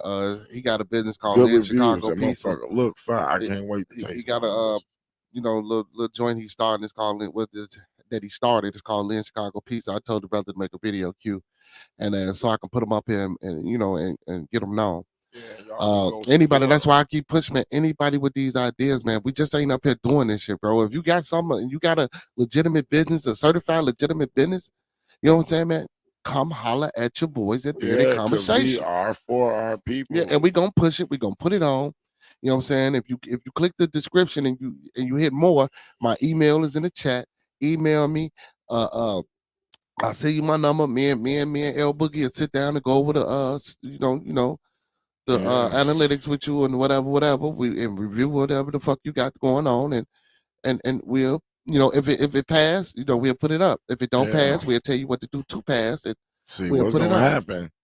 They waiting for somebody to do it first. I'm telling you, once one person do it, everybody gonna. Here she go. See, Quatanya. See, that's why I say, you know what I'm saying. You got oh, I like that. You do the bottles and the glasses. I got a business. She decorate bottles. I fuck with that. That's what I'm saying. You been on here all this time. Yeah. As many times you don't watch this, and you ain't never said nothing. We'd have been plugging your ass too. Shout out to K Tanya. She makes decorative bottles and glasses for y'all asses. I hit the link in the chat. The jingle. Hold on, Q. Hit the link in the chat, and if you got any of them bottles that you decorate, you can hit the link in the chat and Bud know that. No, look. That's not my job to know. My job is to come on my show or promote people, and if you can do it, ain't this how you be looking at we me? Do it. Yeah, that ain't how I be looking. I ain't got no glasses. I ain't got no glasses. So I got to move the hat to the side. That's the look. But like I say, hit the link in the chat, Q. And if you got some examples of them bottles that you can show, you ain't got to stay on long. Just come on, show us your bottles, show us what you do. Show us what that bottle look like. Yeah. Let me see your bottles. Yeah, your bottles. Let me see your bottles. See, and there you go. You was talking about glasses. Food. That it's a market for that. People like that. Yeah. We used to do that shit back in the day. Break the highlighters up. Female right now. Let's still do that shit. Yeah, you know what I'm saying. And then there's art. She said she been doing it for years. Yeah, motherfucker, like, and it's personalized. Yeah, shit. Make. Yeah, that's dope. I'll fuck around and shop with you too for sure. Yeah. I'm with that. I'm gonna shop with you. I'm gonna get me a decorative glass. I'm gonna be right here on Beard. Like, matter of fact, hop in that motherfucker. Let us know what you charging. I need a Bearded Conversations glass. Can you do that for me, K-Tanya? Yeah. I need 2 of them. We need 2. And that's what we gonna do. Conversation glass. Like we gonna be the first one to shop with you, and we gonna be right here. Instead of drinking out this bottle, I'm pouring my water in your glass because these niggas don't pay me, so I ain't finna be advertising they label. Yeah. But I definitely advertise your glass, so I'll take their water and drink it out of your glass so they can see your work. I definitely got you. Yeah. We'll send you whatever you need for it or whatever. Just let us know. Hop in that motherfucker. Drop your and most info. definitely. So what colors? Me. What you it don't matter what you do, long as Bearded Conversation on that motherfucker. Long as you pay Bearded. Matter of fact, I feel you on that. I want you to do your shit because this is what you do. So I'll surprise me. Yeah, surprise. I ain't never got a decorative bottle or glass or anything in my fucking life. So surprise me. And then that's it. And then that'll be dope because that way when we do drink what we drink. Oh, and I spelled Bearded Conversation wrong the time that I had to start the show. My fucking wouldn't let me live it down. I hope you know how to spell better than me. I don't want no Bearded Conversation. You know what I'm saying? When you send me my bottle or glass. Who told you spelled it wrong? Ex-mama. She texted me. It was like, you spelled conversation wrong. Well, I was like, nigga, I was rushing. I ain't even be typing this shit. It was my first day. I was high. I couldn't see it. Oh, whatever. I forgot. I was gonna ask you and Remo about this last night, and it fucking slipped my mind, and I forgot. But now it just came to me. Remo, Mike T, David, and L Boogie. Why? Since I got y'all in the chat, and anybody else in the chat that want to chime in. Terrence Howard. I definitely love good piece of Mike Tyler. What about Yeah, no. But Terrence Howard, have y'all seen the his new move? He got a move? No. When I say move, the new thing he doing with this mathematics shit. No. Finding loops in mathematics and yeah, you know what I'm saying? So he's supposed to be starting some type of company. Man, I can't hold on. So you telling me he found math shortcuts? No, he found supposedly he found some type of loop in math. Hold on. This is interesting as fuck. I like math. Yeah, Michael Remo, if y'all know what I'm talking about, y'all can really like y'all can chime in. You got my ears. Yeah, but so he just he was just at Oxford. Damn. Okay. And okay, I see you Lucius. So it's called Teriology. In 2015 interview, Rolling Stone, Howard explained that he had formulated his own language of logic, which is called Teriology, in which he was keeping secret until he had patented. He said the logic language he claims will be used to prove the statement 1 × 1 = 2 instead of 1 × 1 = 1. I remember you told me some shit like that. Yeah, so he got so basically so he's supposed to be doing something with space, and so he's supposed to be able with his calculations or equations, he's supposed to be able to get us into some shit. So how did he say? I got that new math mind. No, I got the new math mind. No, he don't talk like that, bro. Yeah, I'm just saying it's Terrence Howard though. You know, he that's don't talk like that, bro. I'm saying, how you gonna shut that shit down, nigga? That's because I'm trying to be serious about this. Yeah, but it's Terrence Howard though. Yeah, but he don't talk like that. Yeah, but that's the meme. You can't talk about Terrence Howard without tossing the meme. See, but Terrence Howard actually, not to get off his mouth, he actually is a great ass actor. So, and I don't think Hustle and Flow was one of his better movies. It was a good movie, but it wasn't one of his better movies. The brother can really act. As far as Terrence Howard and his acting skills, he can act. I don't fuck with him like that. You don't? Nah, he ain't never been one of my favorites. I do. So, I like him. Shout out to Miss Bitch. And he ain't never been in no movie I really gave a fuck about, except for Hustle and Flow. And I don't even really give a fuck about that, honestly. You know what I'm saying? It was cool when in the time, but I can't watch it no more now. Like I watched it when it was out, but I ain't no shit. I'd be like, hey man, put Hustle and Flow on. Yeah. I don't want to see that shit. There go your homie. What's happening, Miss Bitch? Elon Line, we never going to space. Cuh. Cuh. What's happening, cuh? I fuck with that. I fuck with that. Okay, so why? But because I know you personally, and I know math, you really you fuck with it, but you don't fuck with it. Now, how do you see it after reading that? Are you intrigued by it? Like. Well, you how far did you go into the rabbit hole about his math? I didn't go that far because I really don't like math, and I know math is universal language. I know math is everything, but I really ain't a big math. I am because I know you are because of things I'm into, but I'm not. So as far as the equations and calculations and all that shit, I didn't dibble and dabble because I don't understand it. I want to say, and so you think his might make things more, because like saying 1 × 1 being 2 instead of just 1 makes it a whole. That's like opening up a whole different. See, but you know, well, so now that's kind of rocking the very like core of what we've been used to. See, I wouldn't say it's rocking, so I'm gonna say this because now I'm not gonna use math. I'm gonna just use common sense. 1 × 1 can't be fucking 1 in nobody's fucking world. Yeah, I feel you. Only in like 1 times something cannot be something. It has to be something else. And I fucks with that. Times 1. I fucks with that. Because we missing that the times. Yeah, because you can. It's actually a 1 mic variable times 1 mic. It's 2 mics. We got 2 mics. Touche, my brother. So I'm saying, that means that his math might make more sense to you than the math that you said really never made sense to you. So this might be the math you've been waiting for, because this might be more logical, like he said, and it probably will resonate with you more because it will make sense logically, opposed to the shit that we was born on and grew up on. So I'm gonna get more. So I'm gonna get more in depth into it. I just been seeing a couple of things about Plus it. a black motherfucker got his own math. That shit sound like so the that's shit why ever. that's why I wanted Mike T to all day. Bitch language is more important. I agree with you. Here, man. That was a bitch. What's he say? Class is in session, bitch 101. Talking about to forget math. Who needs that? Everybody need math. So y'all don't do math in Bitch Mania? Yeah, everybody need math, man. Mike T. How you count the bit? Yes, sir. Just if you ain't got no math. They probably don't do no census in Bitch Mania though. You know what I'm saying? Probably don't. Yeah. Y'all wow. You can hear? Can y'all hear me or no? Coming out the computer. Yeah, I know. I gotta turn. As long as it's coming out the computer, I know they can hear. Oh, why my shit keep doing this? Y'all hear me or no? Yeah, go ahead. There you go. Oh, okay. I didn't know. Y'all cool. I put some stuff in the back chat so you can read it in links, but most of the science community is saying, I know what you're asking me for, that is an error on his part, but I'm still looking into it myself.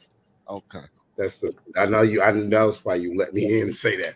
But there's some links in there. Yeah, he was at Oxford. Uh-huh. And the YouTube link I put in both the front I see and back chat. Yeah. So it's he was there. And if you listen to it, he seems like he knows what he's talking about. But it also put a Reddit article in the chat in both ends, and you'll see they're arguing about it. In fact, I took a quote, and let me read it in the back chat. It says, Terrence's mistake, because you have a character limit at the YouTube area. Mm-hmm. The R string lets you. So you guys can see that. You can see it. But Terrence's mistake is that he's using a different definition, entirely different idea of multiplying when it comes to mathematics. He's understanding it in a different way than is intended. Now, this is from a Reddit. So people are online arguing about it right now. So that was a hot topic, because I just got finished talking to my younger brother about this, and he was tearing into me. I'm like, oh, yeah, here we go. I got the science teacher. Okay. No, I got that same text, and he asked me what did I think about it. And I told him to refer to you because you do more math than I do. But I really ain't dibbled and dabbled into it. So, but I want to, and hopefully it'll help my understanding of math get a little bit better. I understand math. I just ain't. No, he's got points because this is a discussion. Yeah, that's right. Yeah. But okay, so what I'm gonna get to the nitty gritty. Most of us understand time, which we don't. A lot of us say time doesn't exist. That was his argument. I just looked at him like he's crazy because I'm a mathematician. That's the code word for physics is math. Anyway, physics is math, and you have to keep in mind that all of us are spherical, like 3D, right? Yeah. And the argument went back and forth, and he was still talking in 2D, which is. We know it from elementary school, X and Y, right? But in theoretical physics, they talking about 4, 5, 6D. So you moving too fast. We're reflection and the okay. Go ahead, because a lot. Okay. Trying to keep it on Earth, but you want to okay. elevate and levitate. No, slow down. So from what we can perceive, right? You go to more dimensions, you're zooming in. So you're trying to see particles. Yeah. And the argument was. Most of his arguments, my younger brother, was in 2D, and I'm sticking there because that's how most human beings think. X and Y, that's a circle, right? Right. If you do X, Y, Z, you have a sphere. And this was the argument for 20 minutes with a lot of people when this video was shown. So here, Howard has 50% on it, but his mathematics haven't matched up yet. Right. So he's doing a visual understanding of what's going on. He's right. He's got to get the math right. Because it's going against the order of operations and stuff. Yeah, that makes sense. So he's talking spherical. Maybe we've been doing it in 2 dimensions for a long time in mathematics because it's easy to understand.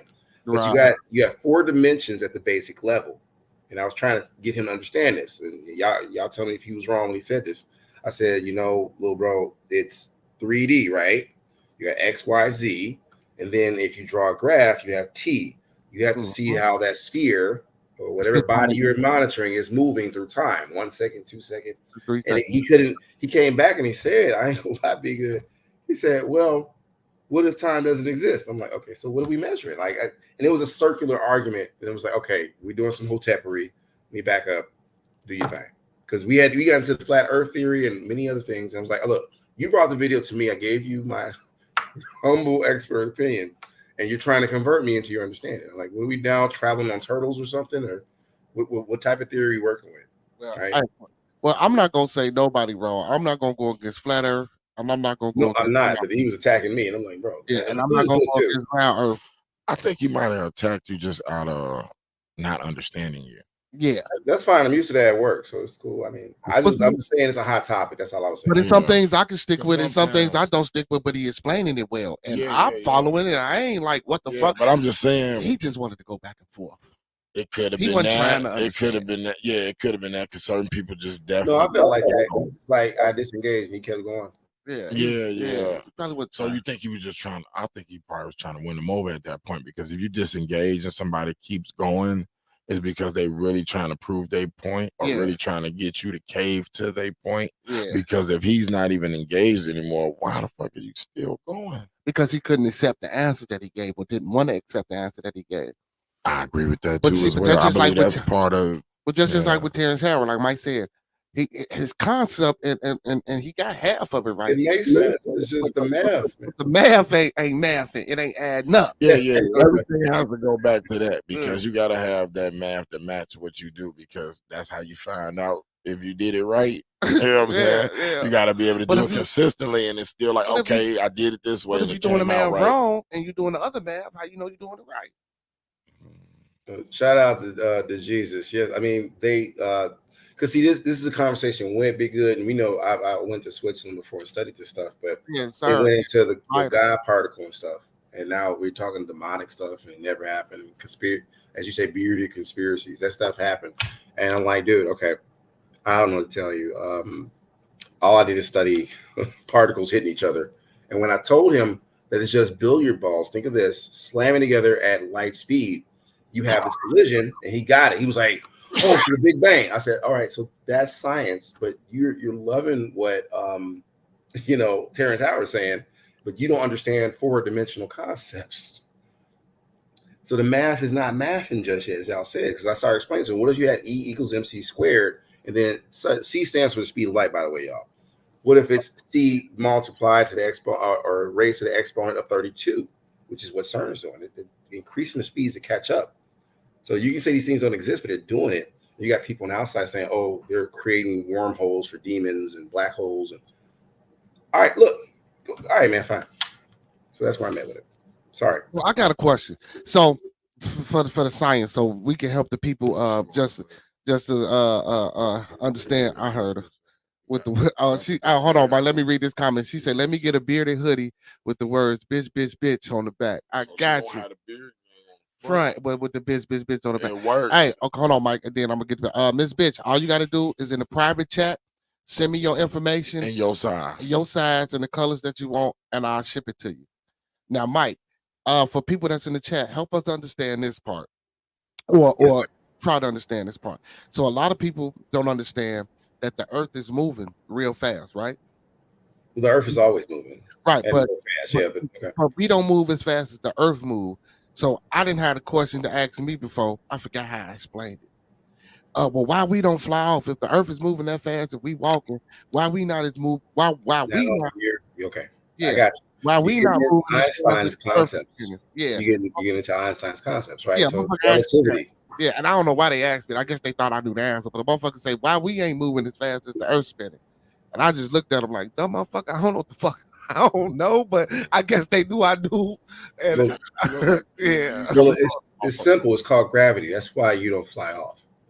I told people that. But that's kind of at the base level of physics, you have to understand gravity. If you don't understand gravity as a force, then you understand why apple fall off a tree, hit you in the head. That was Sir Isaac Newton. So only reason I said these things exist, whether you like them or not. Yeah. So the reason I say that because with flat Earth, so one of the experiments that flat earthers try to use is that they say if you pour some water on a ball and you spin a ball, that water flies off the ball.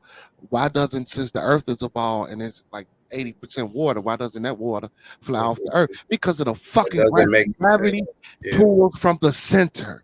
So Thank you. getting Okay. that fat, like people don't this is simple shit that you can You're tap. talking about the size of a sphere and you spin it, of course it's going to fly off. But if you're talking about something inside the sphere, like molecules or people, no, it's center of mass, like the sun, that drags all these planets around. This is just basically astronomy. It's known that Kepler's laws and why they send these probes up is to see if we're going to have weakened gravitational forces.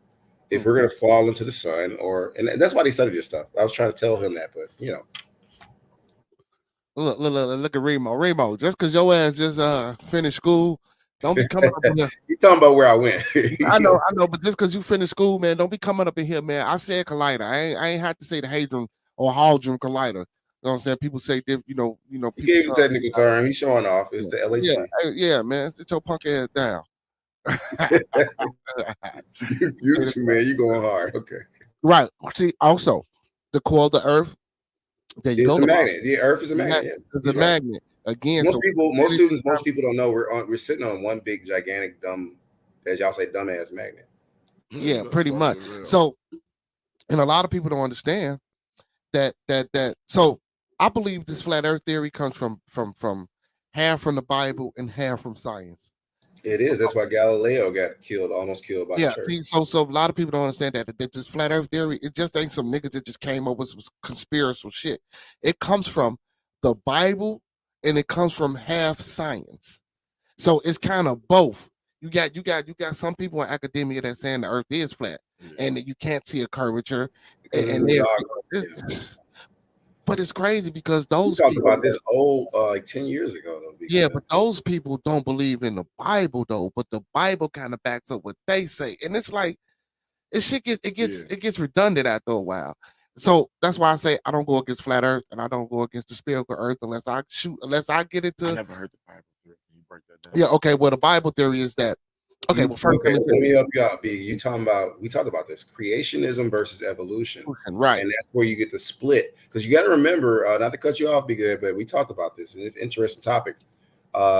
Before science and religion was a thing, is because of separation of church and state. Me and him used to talk about this back in the day, and when you had that, it's because you had certain religious people that were like delving into science, and the church, the Vatican, a lot of them, they try to kill those boys because it's like you don't agree with.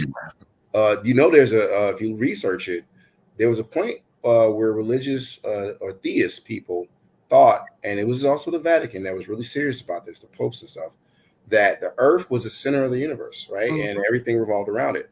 Yeah. And then Galileo, I'm going back to history. He looked at the dang telescope he created, and he zoomed in. And he was like, "Well, shit, is it the sun or us?" And he started writing about it, and they silenced that man. So it's like you had people, because the church or religion was one. You had the people that believed and could talk well, and then you had the people who actually did the stuff. They were guilds or sects of it. And they actually, this is where you get from Jesus Christ myths and stuff. Walking on water, turning bread to wine. He was doing chemistry, and he was also showing you some physics. And alchemy. I didn't want to go there. That's the physics part. I gave it a code name, but okay. I'm going to leave it alone because you know where I'm going. No. So, but that's one part of it. So, and then the other part of it, if you get into the Bible, there are certain scriptures and certain passages that says that the earth sits on 3 pillars. The Bible doesn't talk about dinosaurs either. But I'm not it says Well, actually, it says a behemoth, but it didn't get it. Nice try. Yeah, I'm just saying what people say. That's what people say. It don't say dinosaurs. It says behemoth, and it gives a description. You go evolution, you talk about dinosaurs and stuff, and natural selection. If you go to the Bible, then it's all God created it. So because it did say God created everything, all animals and shit like that. But anyway, so it's passage that says that the earth sits on 3 pillars. Now, if we sit on 3 pillars, where are the fucking pillars at? If it's a space and we sitting on 3 pillars, where are the pillars at? That's what people talk about the turtle that were floating. Why the fuck we can't see them? And then my thing is this: I believe the earth is round and flat. and I believe it's just more than gravity. I believe it's the electromagnetic. Electromagnetic. I'm helping. Yeah, you know what I'm saying. All that is involved. So electricity and magnets. Earth is a big dumb magnet. So when they say they shoot the rockets up and the rockets can't get out our atmosphere, a lot of people don't know it's a stratosphere. Either get the atmosphere, stratosphere, and I forgot what the other one is. Yeah, you're right. That's why when the sun burps, it's called aurora borealis. Yeah, so solar flare. Yeah, that means the magnetic field of the Earth blocked out us getting burnt to shit. Right. So that's the dome that people think looks pretty deadly. Yeah. So people think we're not in an actual dome, but that's a dome because that's an actual force field. Yeah. It's a magnetic field is a force field. He's right. It's literally an actual this is fucking third grade. It ain't got to be. I'm not going to say third grade science. This is third grade fucking common sense for me. Look up the aurora borealis. It looks pretty in the sky, but that was a warning sign. So hence the military term for solar flare. and the reason I wanted to get on the Terrence Howard and the science shit because like I said, I touched on yesterday about how they just found the black hole that they watched it swallow a planet. I mean a star, and then the motherfucker asked, "Well, ain't a star just gases and lights?" And the motherfucker was like, "Yeah." And then they say the motherfucking black hole spit the light. Once something goes in the black hole, it don't come the fuck back out. So you thinking that's not real? No, he's talking about the quantum physics part. That's equation. Either the black hole is a fucking living, breathing. It could bend light. There's nothing faster than the speed of light. So that's gravity. Living, breathing thing, or it's a fucking divine anomaly because it's back out the light. Yeah. So, but everything is broken up. You know, when it spit out the light, even the light is broken up. Even the physical shit that was to the star is broken up. You know, like you chewed that motherfucking. Yeah, like you chewed and it spit it out. Yeah. But B, you talking about what Terrence Harris talking about, though? You doing good? You said I was talking about who, bro? What Terrence Harris was talking about. Yeah. He said there's no such thing as a straight line. That's when he was close. Yeah. The black hole proves that because the speed of light is considered in 2D, if you do XY, a straight line. Mm-hmm. However, if you look at a particle or a wave, they would ask you which is light. And that's tricky for people because, you know, everything you see is based upon the reflection of that object back to your eyeball. Yeah, because a lot of people it does bend at certain things, especially to your eyes. So that's where he was going, and that's why it's kind of tricky. When I could have pulled it up, because I could have brought up the eye, because if you bring up the eye, you know, the eye got parts to the eye, you know, and certain things reflect and refract. And, you know, your eye's like a concave. It's like got a bend. Concave or convex, you're right. So they say, like, if we could build a telescope and I remember the video you showed me. That's all a telescope does, yeah. It bends light. So if we can invent a telescope, and let's just say we wasn't on Earth, let's just say we was in the cosmos, and we look back, what we're going to see is we're going to see we're going to see our de-evolution. Meaning we're going to see the starting point, and as we keep going back, because that's the way light works, we're going to see us coming babies, us going back to cave. He's right. And us. You ever heard of red shift and blue shift? That's what you get into. You've been reading. Developing. And then if you're on Earth and you're looking forward with the right lens, since we are here, you're going to see us, and you're going to see other shit. But yeah, that's if we have. So Lee Elbig, he's talking about gravitational lensing. That's an Einstein theory too. It goes into relativity. The Einstein once said there's a certain lens you can use to probably see the dinosaurs when they existed. That's in the academic books. Just saying. Hey, well, Elon Musk said he time traveled. Y'all believe that shit? Shout out to King Nick. Partially. So listen to me, Leo. So the man said that he built a machine and he time traveled back to when the pyramids were being built. And he said they did have some other type of help. He said him and his, I forgot the brother. It was me, the guy that he said he went with. But he said he actually built the machine. He went back in time. This was the only place he went in this machine. He didn't go nowhere else. He didn't do nothing else. Yeah. He went back in time to the pyramid times to see how the pyramids were built. And he so-called claimed that we had help building the pyramids. I don't know how true that is because Elon Musk a little freaky pause. You know, when I say freaky, I don't mean freaky as I know. Yeah, you know, some of the shit he be on be. And y'all know he don't need a permit to go up in space. He can do whatever the fuck he want to do when he want to do it. It's unconquered territory. I mean. It's like the United States before. Yeah, I'm gonna be quiet, but yeah. So King Nick, let me read this comment. He say, "Oh damn, y'all got to be high. Y'all talking about black holes and shit." No, brother. Unfortunately, brother. Listen, no. Let me, because this is one of my homies too. Unfortunately, brother, it's not my fault that my mind and some of the things that I know or some of the things that I choose to speak about. See, that's why I bring beard. That's why I got bearded conversations to bring light to some of this shit, because niggas ain't talking about this shit. Just because I understand it and I got a circle of niggas that understand it and that can articulate themselves and speak to my public and my fans and my viewers as well as yourself, nigga, you should have took this as a learning opportunity instead of a pun. Even though I know you didn't take it as a pun, but I'm gonna push it that way, because you the only nigga that I ever chewed into for a comment like that. But I was just about to. You took the words right out of my mouth. You know what I'm saying? Because that high part, because I get high all the time, brother. And let me tell you something about. I'm just saying, like, damn. So let me get down to well, hold on, but let me. But see, but for people delete that don't. Your chat. Hurry up, delete it. No, that's my nigga though. Hey, I'm just saying, I've never heard you. No, because let me tell y'all something. Y'all leave him alone, man. No, he's an intelligent brother. That brother is the reason I got into football. X's and O's and numbers, and this nigga know, bro. King Nick and it can, you know that's normal. Yeah, he called us. But I just didn't never see. Yeah, because I don't like that. No, because I don't like that. Because usually when people come in the chat trolling, it's for some bullshit. I know it's for some bullshit. But you got to be high part. Nah, bro, we ain't high. Because I be seeing them memes how niggas get high and they start thinking about shit. Yeah, they always make it look like. But that's not like way off base or something. But our conversations, but our conversation just went that way because yesterday I wanted to talk about it. Yeah, but I wanted to talk about it yesterday and I forgot with you and Remo. And then I remembered it today, but then when I seen Mike in the chat, that's like with any I just got off work, so I'm not like if we talk about a subject, we tend to go like real rabbit hole into left.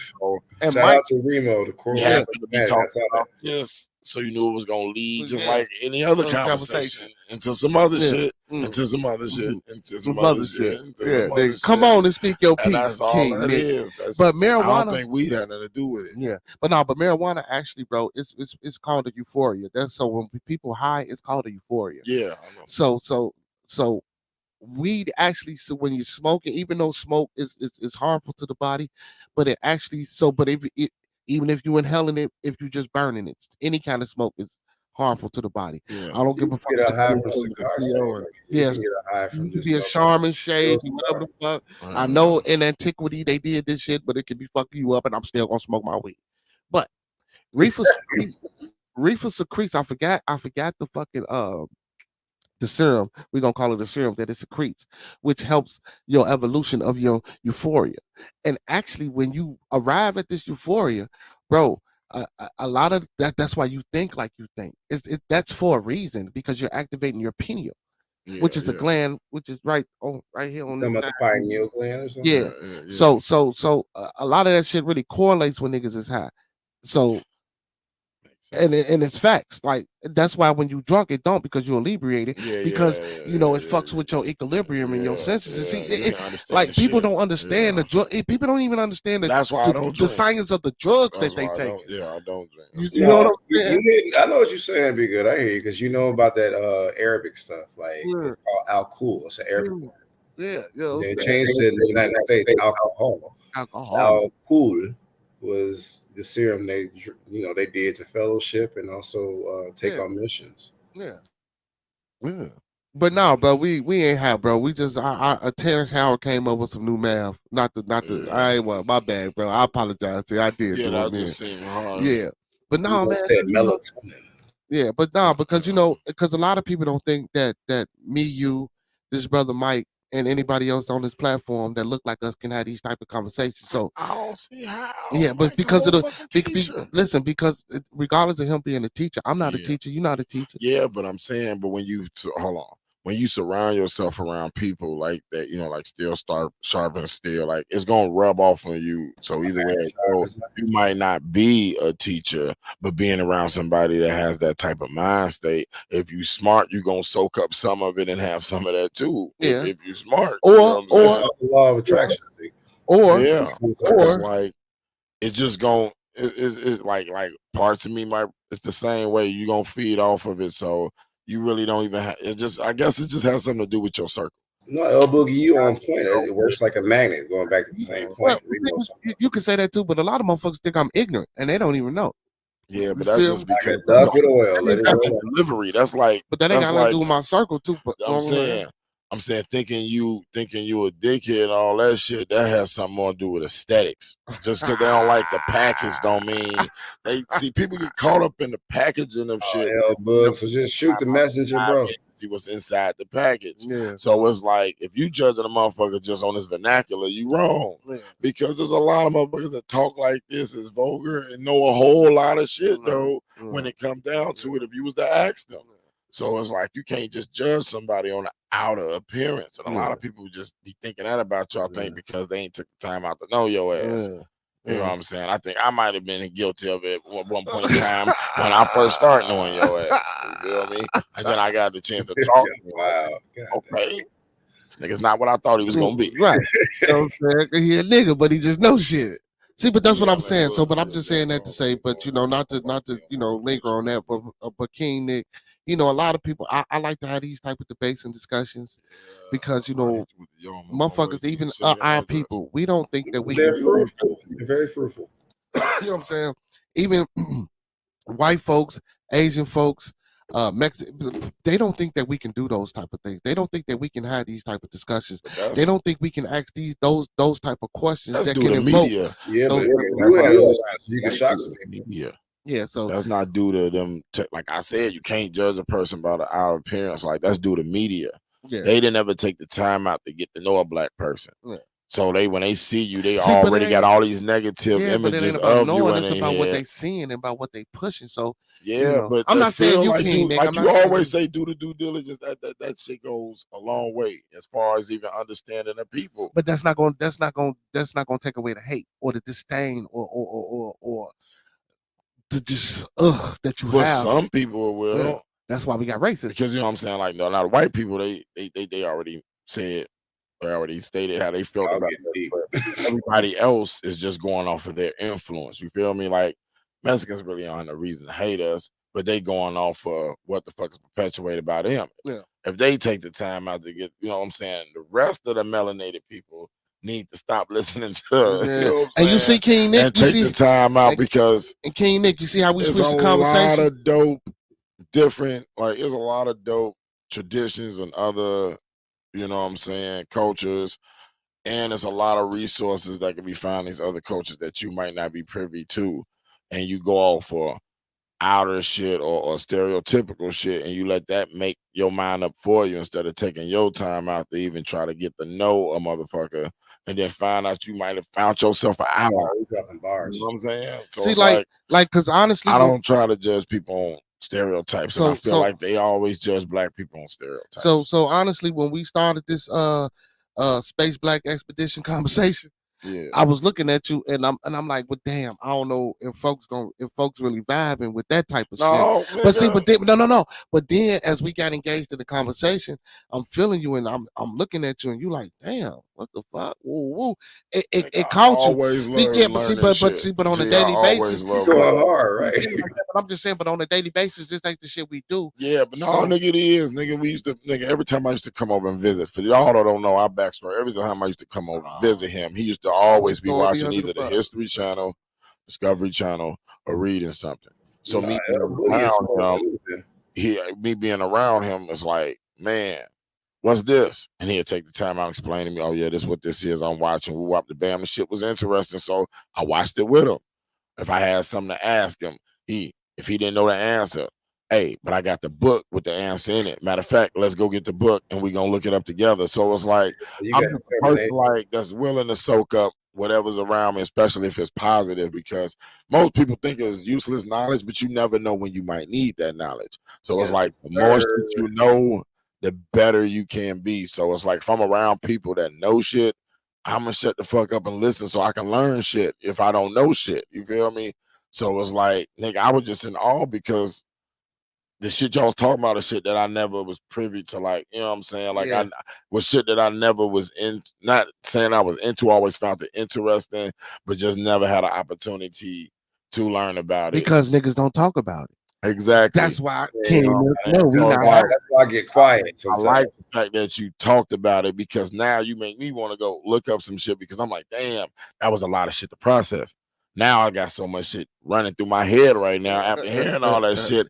I'm like, man, I'm gonna have to go look up some shit because it's like they just dropped the load on me. So it's like, if the people that's watching this didn't feel like that, I don't know what the fuck y'all was watching. That shit was nigga, that shit was interesting. My bad, bro. Motherfucking entertaining and it was educational. So it's like, if y'all didn't like that, fuck y'all. You know what I'm saying? You a trip. Yeah, I liked it like a motherfucker. I love that conversation. Like, You the host, G. You ain't supposed to get into the conversation. nah, I'm just saying, it's like, who wouldn't want? We got to get out of the frame of mind of thinking we know everything when we don't know nothing at all. And it's like, stop being in the frame of mind that can't nobody teach you shit. It's like, you should want somebody to teach you something. Like, if I go over here and I learn this from him, you know what I'm saying? Because this is his specialty. Then I go learn something from another person, and that's their specialty. Then I go learn something from another person because that's their specialty. Now I know all these wise man. and one, you know what I'm saying? It's three of them to do all this, but now I can do all three things. Like, why not want to be that? Like, I got to piggyback off the answer. it's called evolving. Yeah. Like, you know what I'm saying? Like, why just still be in the caveman stage when you can just evolve? You know? Land's going hard. Also, shout out to Fox Dot and shout out to Remo. Yesterday, the day before. What was Yeah, I agree with that. That definitely was beyond knowledge. That was wisdom. That definitely was wisdom. But for other people, you know, yeah, it was just knowledge, but that was wisdom. Hey. That was them years and years of them talking and having these conversations. Nigga, that threw me off when you like, nigga, we talked about this 10 years ago. I'm like, god damn. Like, yeah, a decade. When he started talking, I looked at the screen like, really, bro, we doing this? Yeah. I'm like, damn. I'm like, you think of how far though ahead of a curve of a lot of people that might have been out in the audience that might have just heard this shit for the first time. Yeah. And it's something that y'all talked about 10 years ago. But now I just say that because a lot of people, like I said, when people dope. don't think how people think about dope. me, like this nigga's a whole teacher, like for real, like for real, like the niggas that's in the chat, and that's his best friend. Yeah, so you like birds of a feather, my definitely. best friends. I'm just saying, my best friend. Yes, it's third grade. He ain't taking no liking to no dingbat. He ain't say, "Hey, this is my best friend," and he be shooting niggas. You know what I'm saying? He didn't say that. Let me think myself. I ain't hear that. I ain't hear that. A lot about a person by who they hang around with and who they choose to spend their free time with. If you choose to spend your free time with a dingbat, man, 9 out of 10 times you a dingbat too. You just don't know it. Just wait, because I got some niggas, G. Because you put yourself, like you said, but I got you pulling niggas out, but they gonna pull you in. That's that gravitational pull. That's stronger. You have 5 niggas pulling you. Last spinning it. Oh my god. Trying to pull 5. No. I was over here dying laughing.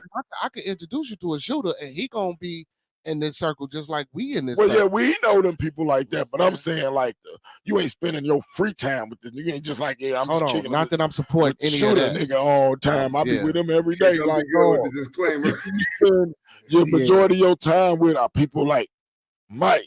You know what I'm saying? People like me. People like Remo. You know what I'm saying? People like the Jesus. You feel me? Yeah, so but he diversified. That's when you get most of your. You know what I'm saying?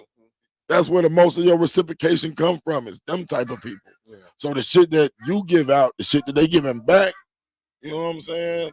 Yeah, shapes and molds. But you got to understand, for a long time though, that wasn't my circle, nigga. Yeah, I know you evolved, but you always had it in you. I think you always I told you I always was doing this shit. Yeah, I always did this shit. Like nigga, I was beating niggas up with the book bag. Tell me you had played like you ain't had no motherfucking good grades because you didn't want to be the smart ass. Yeah, I remember you saying other niggas hanging out with my buddies. These niggas got these F's. You had to play it off like, yeah, nigga, I got an F2. Yeah. So you was just destined to be that way. Yeah, nigga, I swear. That's true story, y'all. I used to have niggas when I was in the 6th grade. By this time, me and Mike was in different school. Niggas was fighting over who I was gonna help with their fucking homework. Nigga, I started fucking fights. Like, what the fuck, nigga? See, but that's how. But damn, but that's dope. But no, that's some shit to brag about. No. That was stupid for them because they just stupid themselves. You know what I'm saying? But Hell that's something to brag about. That you got a mind that sharp that motherfuckers fought for just a chance to get a piece of. Like, But no, man. But you know, I ain't got no PhD. I should have a PhD, but you should. I chose not to, go that. Well, I ain't gonna say I chose. That's not whatever to your choice was, but you still got the knowledge, and at any given time, we circling back to the imposter syndrome piece. You I'm gonna look it up for y'all, but everybody suffers from it. Are you good enough to do something? You know? Yeah, that kind of broke me. You know, Be Good when I went and worked for the government and all that, become a teacher. Like they broke that idea. Imposter syndrome. Everybody suffers from. Do I have enough degrees?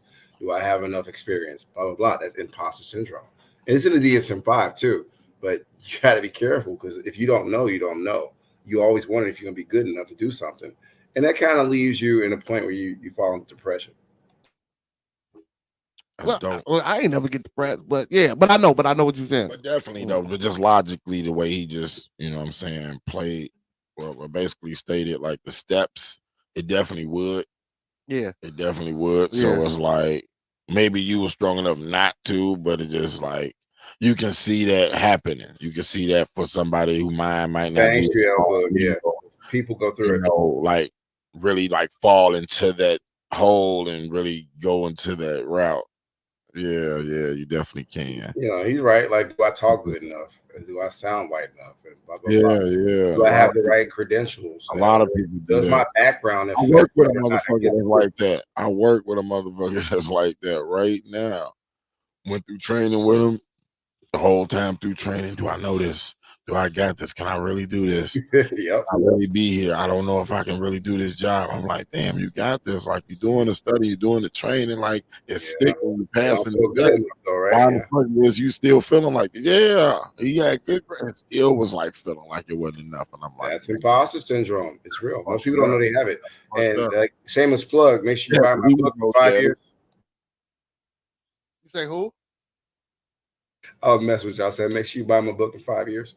Oh yeah! Oh hell yeah! Ain't no messing with us. You need to have a book, and we definitely gonna be. Hey, we be 5 years from now. We gonna have this book as the top seller. Because I know our damn fan base will be way bigger than that by now. Just Be Good. No, I be pissing people off. That was the same plug. Because I'm like, I'm gonna write a book, and I'm not gonna use none of your names. I'm just gonna talk about the life stories of what I've been through with Black people. Well, do that. I was thinking about writing some shit. I was thinking about doing that too. I got a young lady that's writing a book that I got a young lady that's writing a book too. She want to come on the show and promote her book. So whenever she get you talking about sis or you talking? Because I think you doing something with this another young lady that I met, and she was like she writing a book, and she asked me could she come on the show and promote her book, and I told her when she get everything together. Or when she get her time, I have no problem with, Yeah, I mean, you should write a book too. Be good. I mean, you got a good life story, like a memoir.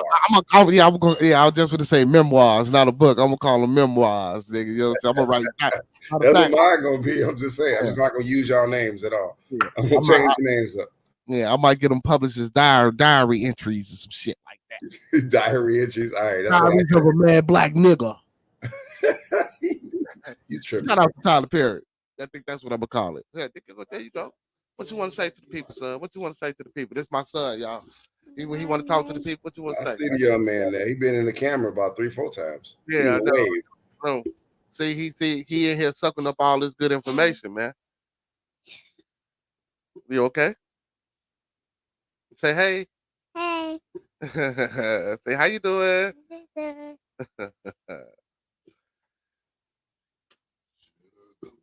Yeah. But man, so my bad, son. But man, we most definitely about your book, and but we just try to, like I was gonna say earlier, sometimes we come on this motherfucker, man. We talk shit, we have fun. Go ahead, we talk shit, we have fun. You know what I'm saying? We talk about goofy shit, we talk about silly shit. And then it come a time where I get on my, as a motherfucker would say, militant and pro black shit. But let's change it up. Let's have these science discussions. Let's have these time discussions. Let's have all these discussions and shit that where people be like, oh man, these niggas like what the fuck? How they know or wouldn't even think we'll be talking about that shit. I'm trying to change the perception in the media. That's why bearded conversations. That's one of my focuses is trying to change the perception of us in the media around the world because the way it's being pushed, even though I know motherfuckers got to know better, you got to know better. All motherfuckers that look like me, man, ain't fucked up. You know what I'm saying? Just like we can't say all Caucasians is fucked up. Yeah, I don't like it. I don't like them. In my mind, but I always say I love people, and we need people, and we have to do things together if we want to excel. So, even if I can get over that shit, a lot of y'all can get over that shit. It ain't even about getting over something for a lot of people, because a lot of niggas love white folks. You know what I'm saying? We get up and break our neck for them, and we don't even realize it because subconsciously we've been fucked and programmed. You know what I'm saying? And we got to get decoded. We got to change the programming. You know, a lot of us still gotta go to a plantation, though. You right? You know Yeah. that, right? Yeah, you get up, go to work every day. Oh, and shout out to you, Fox, and shout out to Remo, man. The episode we did the other day, man, that was one of the fastest episodes that I looked yesterday. I appreciate it. I thought I did something wrong. I was gonna be we put had we had like 91 views before 24 hours hit. We had like 91 I views. shared the video, so I don't know what the analytics like. Before 24 Yeah, hours. before 24 hours hit. See, we gotta celebrate the milestone. Fuck Cat Williams and this. That is an L boogie. That is a milestone. I'm impressed. That means your little leap of faith be good work. That's a leap of faith. That's pretty good. That's good analytics. You show the numbers though when you get a chance. I'm proud. That's dope though. That's dope. Yeah. You have before 24 hours. Yeah, man. That's dope. Hit that applause button for us one time. Hit that applause button for Mike Tyler. And Remo Williams. Applause button for y'all. I ain't gonna lie, L-Bug, you been hanging with him. Y'all got some type of sleepiness type of show. We was talking about just black empowerment, man, and what we can do to get ourselves out of situations. And I believe that this is one of the things, because we didn't say this, but doing what we're doing right now, having these type of discussions and giving this type of information and how we giving it to each other and bouncing it off of each other and just understanding each other. That's another way we can help us. You know what I'm saying? Because everybody that's on this panel right now is from different platforms. Everybody that's in this chat that's giving they little tools and fuels. We all from different platforms, but we found the way sharing thoughts to come together and ideas. And you know what I'm saying? They're trying to formulate. We might not know us, telling them something. Yeah, they might and don't get me wrong. know. I'm not saying that you can't learn from any type of podcast or anything. To me, but the way we doing it for our people, and it's us. Don't get me wrong, man. Because like I say, I love watching Cam and Mace, and I do watch other podcasts. But them shits it's a sports podcast. It really ain't about building. No, it's about them building what they got. Yeah. Like I am proud of that. Like black business wise, definitely for how Cam went about doing it and getting it done. Yeah.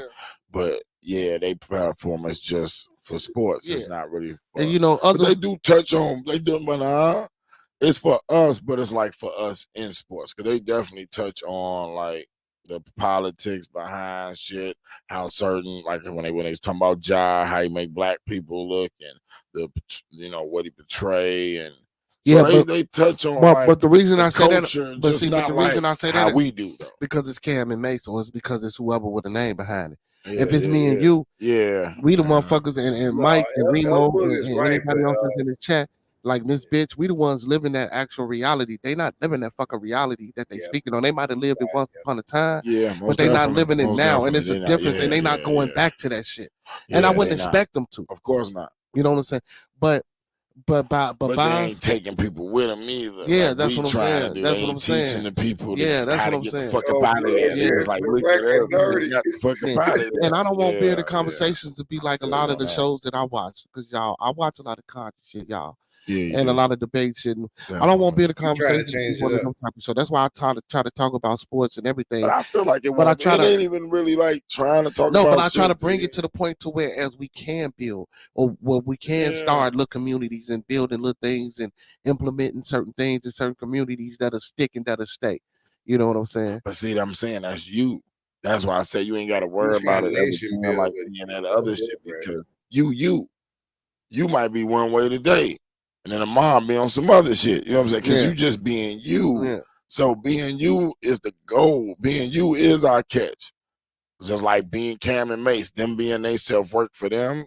Like nigga, we being ourselves. So our lane is always gonna change and evolve as I shows agree, go Remo, on. on One that show point might too. end up being just about some shit like this for majority of the show, while another show might be the total opposite.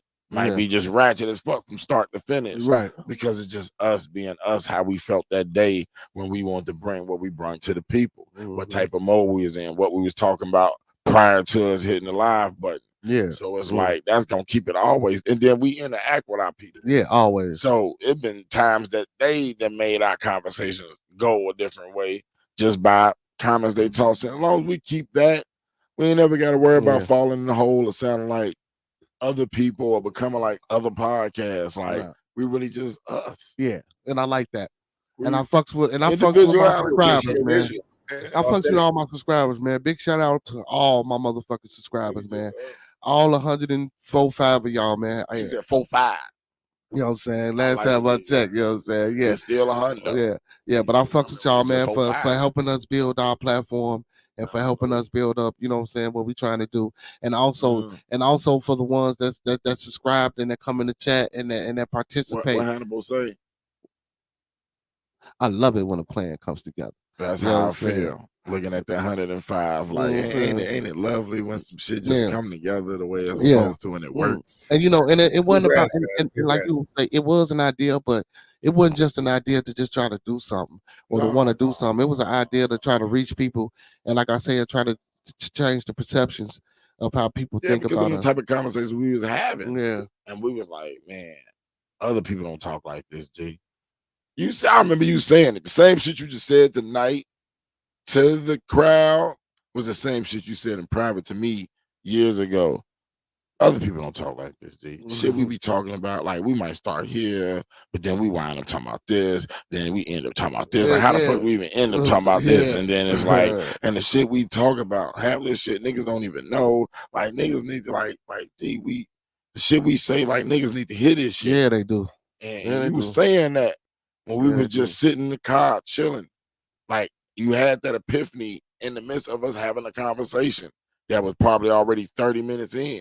Yeah. So it was like it's a revelation. It sat there and it grew and it grew and it went from a thought to we did the little first trial and run, you know what I'm saying, and left it at that, and it kept growing and it kept evolving. And the more you kept watching podcasts, the more and more you probably had an idea how you want to make yours different from that, and you really thought that all the way through because it was always in the back of your mind to do it. You just waited till you had the opportunity to get to it. Yeah. Like almost like if we had some set up though for that, like small hat people that already had money invested into it. So when you would have had it already, it would have been yeah. But it all worked out for the best though. And another thing, I don't know why people don't like. I would figure I'd have been had 1,000 subscribers just off the people I know, because you know, like a lot of people at home sit there and talk about this shit. Why not sit here and support me and listen to me talk about this shit? I just feel like them people ain't heard us yet. But no, because motherfuckers so busy listening to Sexy Red, like, but you spend your time doing that shit. Them the people that it's gonna be the hardest to get. They gonna catch us, but they gonna catch us once we get our 1,000, and once we get our 2,000 subscribers, and then it's cool. You can catch us later, just as long as you catch us. You know what I'm saying? But I'm trying to catch them need now. To be decoded. You know what I'm saying? The only way you can decode is by coming to them with the shit they already used to. That's a process. They're used to viral shit. They're used to the trend. Yeah, we got to become a trend for them to want to be involved, and it's just a trick. That's all it is. Like we trending. Oh, let me check him out. Got your ass, nigga. Now we're gonna decode you and get you off all this stupid shit that you've been on. Yeah. So we just gotta, you know, it's gonna be harder for the people. Boogie snapping. You right though. Popular shit. We don't come with the structure. We just gonna talk about the hot topics every motherfucking day. Like, nah.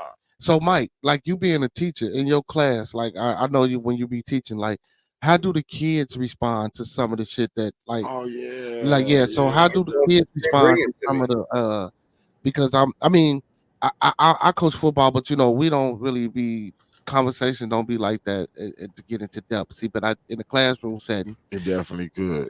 what type Y'all of coaches, y'all still do the teachers, kids be so interested in shit that be going on out here? Do they talk back? Do you interact with them yeah. about shit like that? Yeah, they talk back. I mean, it's nice. Like that's why I like your Did he go soundboard, the on? bearded discussions, right? Hold on, Mike. Okay, Yeah, he sound real I know muffled. he talking. Go ahead. can you hear me? Yeah, I There can hear you now. there Go ahead. He No, working. that's why I enjoy the bearded discussion sound bites you got. Like, because a lot of times the kids be having those bearded discussions with me. Damn, that's dope as fuck. Mm-hmm. He just Just made that. saying, bro. I mean, so to answer your question, that's the best I Using can it the way he used it in the Yeah, sentence, yeah, he just made it more right. than just a show. Yeah, You know what I'm yeah. saying? He made it a discussion of something. Because a lot of times we think that the kids don't even be interested or don't even give a fuck about what's do. going on. No, they be 8 years old Yeah. talking these bearded discussions. Yeah, see a lot of people, but a lot of times Yeah. but we don't take the time out to even recognize that they give a fuck. It's just like you say, it's about the delivery and the packaging. And it's about like somebody giving a fuck too. It's like people just credit kids so much because they figure he don't know shit, or they don't take the time out to be interested or take interest in things that they like doing. And like a lot of parents just and they wave it off, and it's like you never know. You know what I'm Yeah. He's saying? right Because because you it's just say, empathy. "Oh, he a kid. He don't know nothing. Oh, he don't know shit. He's No, just a kid." And it's like, no, this is a different era. This is a different time. This is like Mm-hmm. everything is available at this guy's fingers, like or this girl's fingers at any time, at any given moment. And if they want to go find out or research something, they will, because that's just how they like. That's what they used to. That's what they grew up on. Yeah. And they people, got Google. Yeah. yeah, and people had that mind frame like how people had that mind frame to say, oh, he's just a kid. He just a kid. And they just discredit and move them off. So then you wonder why it's hard for them to come and talk about anything with anybody when every adult that ever came across them What did you show him? Be good. Oh, this that Reese's Big shoos them Caramel away. Cup. You feel me? These motherfuckers So good. it's like they really want that attention. My homeboy, he thinking about doing a teacher's aide job. I told him he should. And he was telling me when he was driving for Uber, all the young guys he used to get and the conversations that he had with them, they wanted. Like, and they literally used to leave his car saying, like, I wish more people talk to us like you talk to us.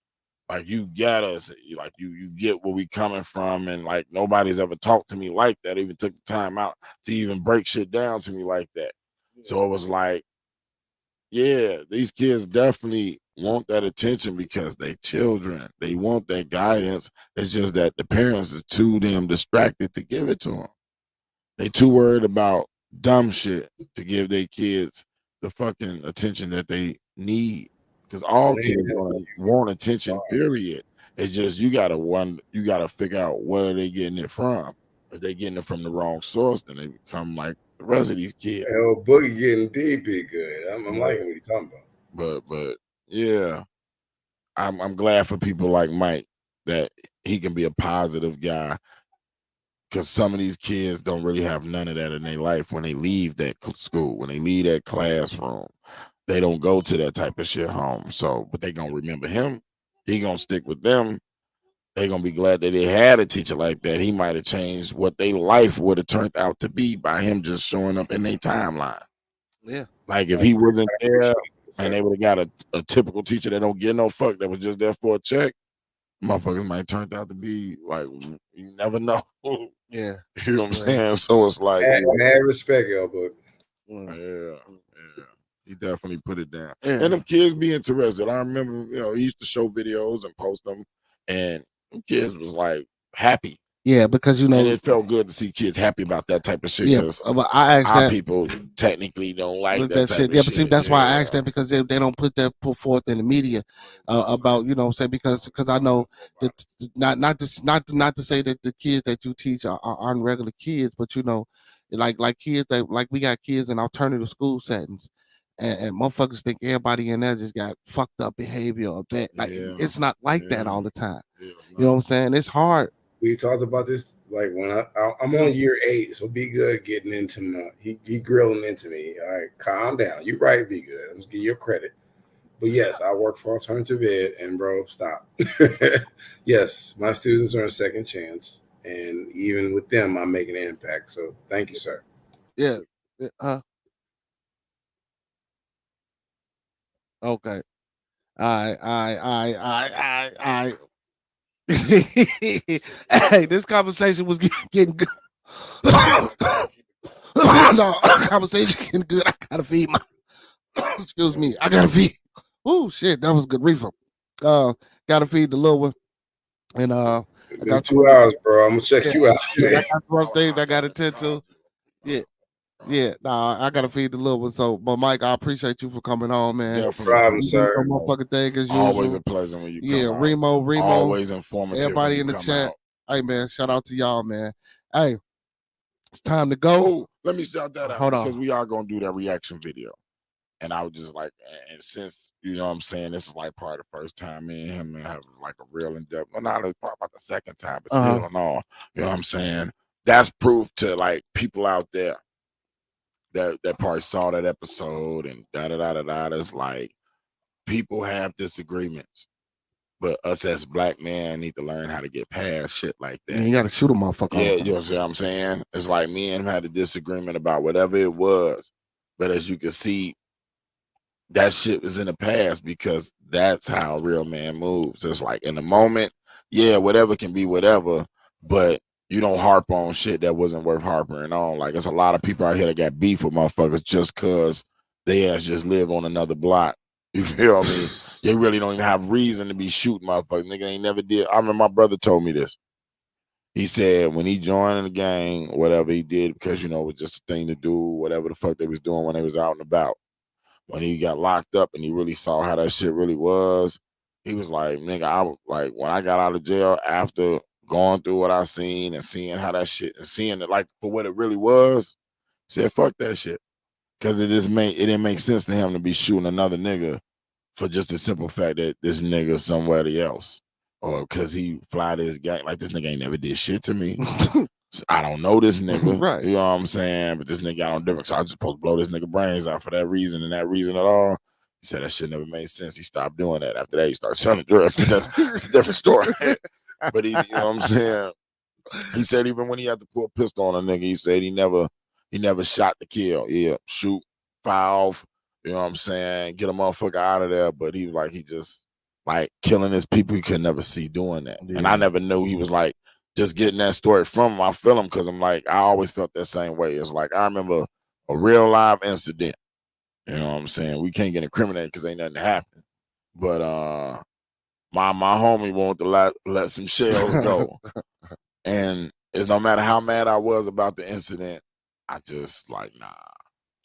You know what I'm saying? Because it was like, I can replace that, but if a motherfucker get killed, gee, that ain't gonna sit well with me because I'm like, I ain't lose nobody. Yeah. You know what I'm saying? And shit, yeah, I gotta pay some money, but them motherfuckers gotta pay for a funeral. It ain't really worth that. You know what I'm saying? But I just never been that type of people to harm my people. Yeah. Even when I had opportunities too, it just went in me to harm my people in that way. Now, you know, I beat the brakes off your ass if I had to. You know what I'm saying? That's something different. But you're going to live to nurse yourself back to health. You feel me? But taking another person's life just senseless the way they do now, it's like, it makes no sense to me at all. It's like, man, half these motherfuckers never did anything to you. You don't have no real core, no beef with this person.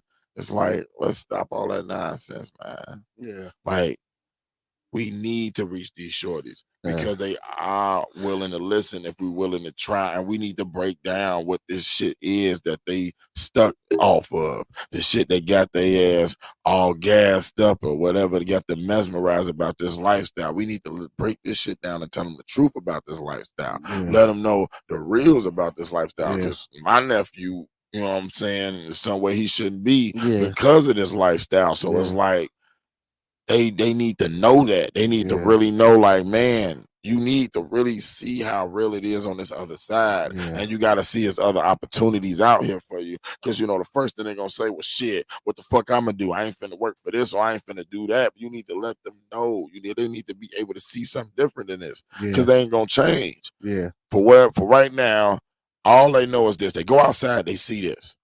They go on the crib, turn on YouTube and watch this. You feel me? Yeah. They play video games and do this. So it's like, that's all they seeing on a timeline, in real life, on video games. It's like, if you evolve yourself around nothing but that shit, what else you gonna do in life? They need something else to see besides that to combat that. They need something to even their ass the fuck out. And we gotta kidnap them, take their eyes open, and watch them make their ass watch speeches from black leaders. Message 3 months straight, whatever it takes. Play nothing but math movies and shit and documentaries about motherfucking science for fucking 5 months straight to these little niggas. We need to decode these motherfuckers and change their frame of thinking and the way they going about their life, because this generation is gonna be gone. We got to worry. Then we're gonna be worried about the one coming after them, because these niggas is like throwing their life away earlier and earlier. See what I'm saying? It's like, people had time with us to catch us and get us in time to get us right. Like, these niggas starting at 9 and 8, like, nigga, a lot of them too. And this ain't no rare. It's a lot of yummies out there. Like, nigga, we got to get on this shit like immediately. Our window of time is closing on far as like catching these kids, and like these motherfuckers are starting young. Yeah. So we definitely got to get there. And it don't help when mamas just taking their little girls to strip clubs on the pole dance and shit. But so I'm gonna change it up. We gonna end it like this. I'm gonna change it up, man. You know, I always ask my man, and you know what I'm saying, do he remember what that nigga said? I'm gonna get you, sucker, man. We all black superheroes out here. So hey man, give Bearded Conversation in the chat, man. We all superheroes, man. Give us our theme music so we can get up out of here. All superheroes in our own right. We all superheroes. Because you never know how super you is to that person that's looking at you. Yeah, give us all. You know what I'm saying? Yo, I used to think I wasn't that super. Yeah. Until years go by, motherfuckers be like, man, I used to always look at you and was like I looked up to you because I admired this about you, or I admired that about you, and I was like, damn, motherfucker, pay attention. Yeah. You never know who you affecting by the way you move. You never know who watching. Just off your actions, you might not even say nothing to this motherfucker. Yeah, that's fact. They done seen you in the neighborhood, and they saw how you carried yourself for so many years. Just that alone be like, man, I want that piece that nigga got. I want to be like that, and you don't even know you being watched. Man, like motherfuckers, open your eyes out here, man. To be aware is to be alive. Hey, thank y'all for joining us on another episode of Bearded Conversation, man. I'm your host, Beard Gang is Khan. This is your co-host, L Boogie, man. Hey, those that fuck with us, fuck with us. Those that don't, keep fucking with us. And I didn't even say bitch that many times. Like, comment, subscribe, and thumb up the video. Comment, subscribe, and thumb up the motherfucking video. Hey, shout out to everybody out there in the chat. Say bye to the people, baby. Say bye-bye. Bye-bye. Shout out to Mike T in the chat. Shout out to Remo Williams in the chat. Shout out to David in the chat. Shout out to Q in the chat. Shout out to Joseph Medina in the chat. Shout out to D Nice in the chat. Shout out to King Nick. Shout out to King Nick, who I butchered in the chat. That's my man. I love you, boy. I love you, King Nick. I want my glass. Yeah, hey, don't forget our Bearded Conversation glasses. We got you. Yo. And shout out to our motherfucking favorite bitch in the chat. You know what I'm saying? And shout out to everybody else that took the time out their day, man, to watch check us out. You know what I'm saying? And spend a couple hours of your day with us, man. We love y'all. Like I always say, man, without y'all wouldn't be no us. Hey, and we out this bitch. Peace.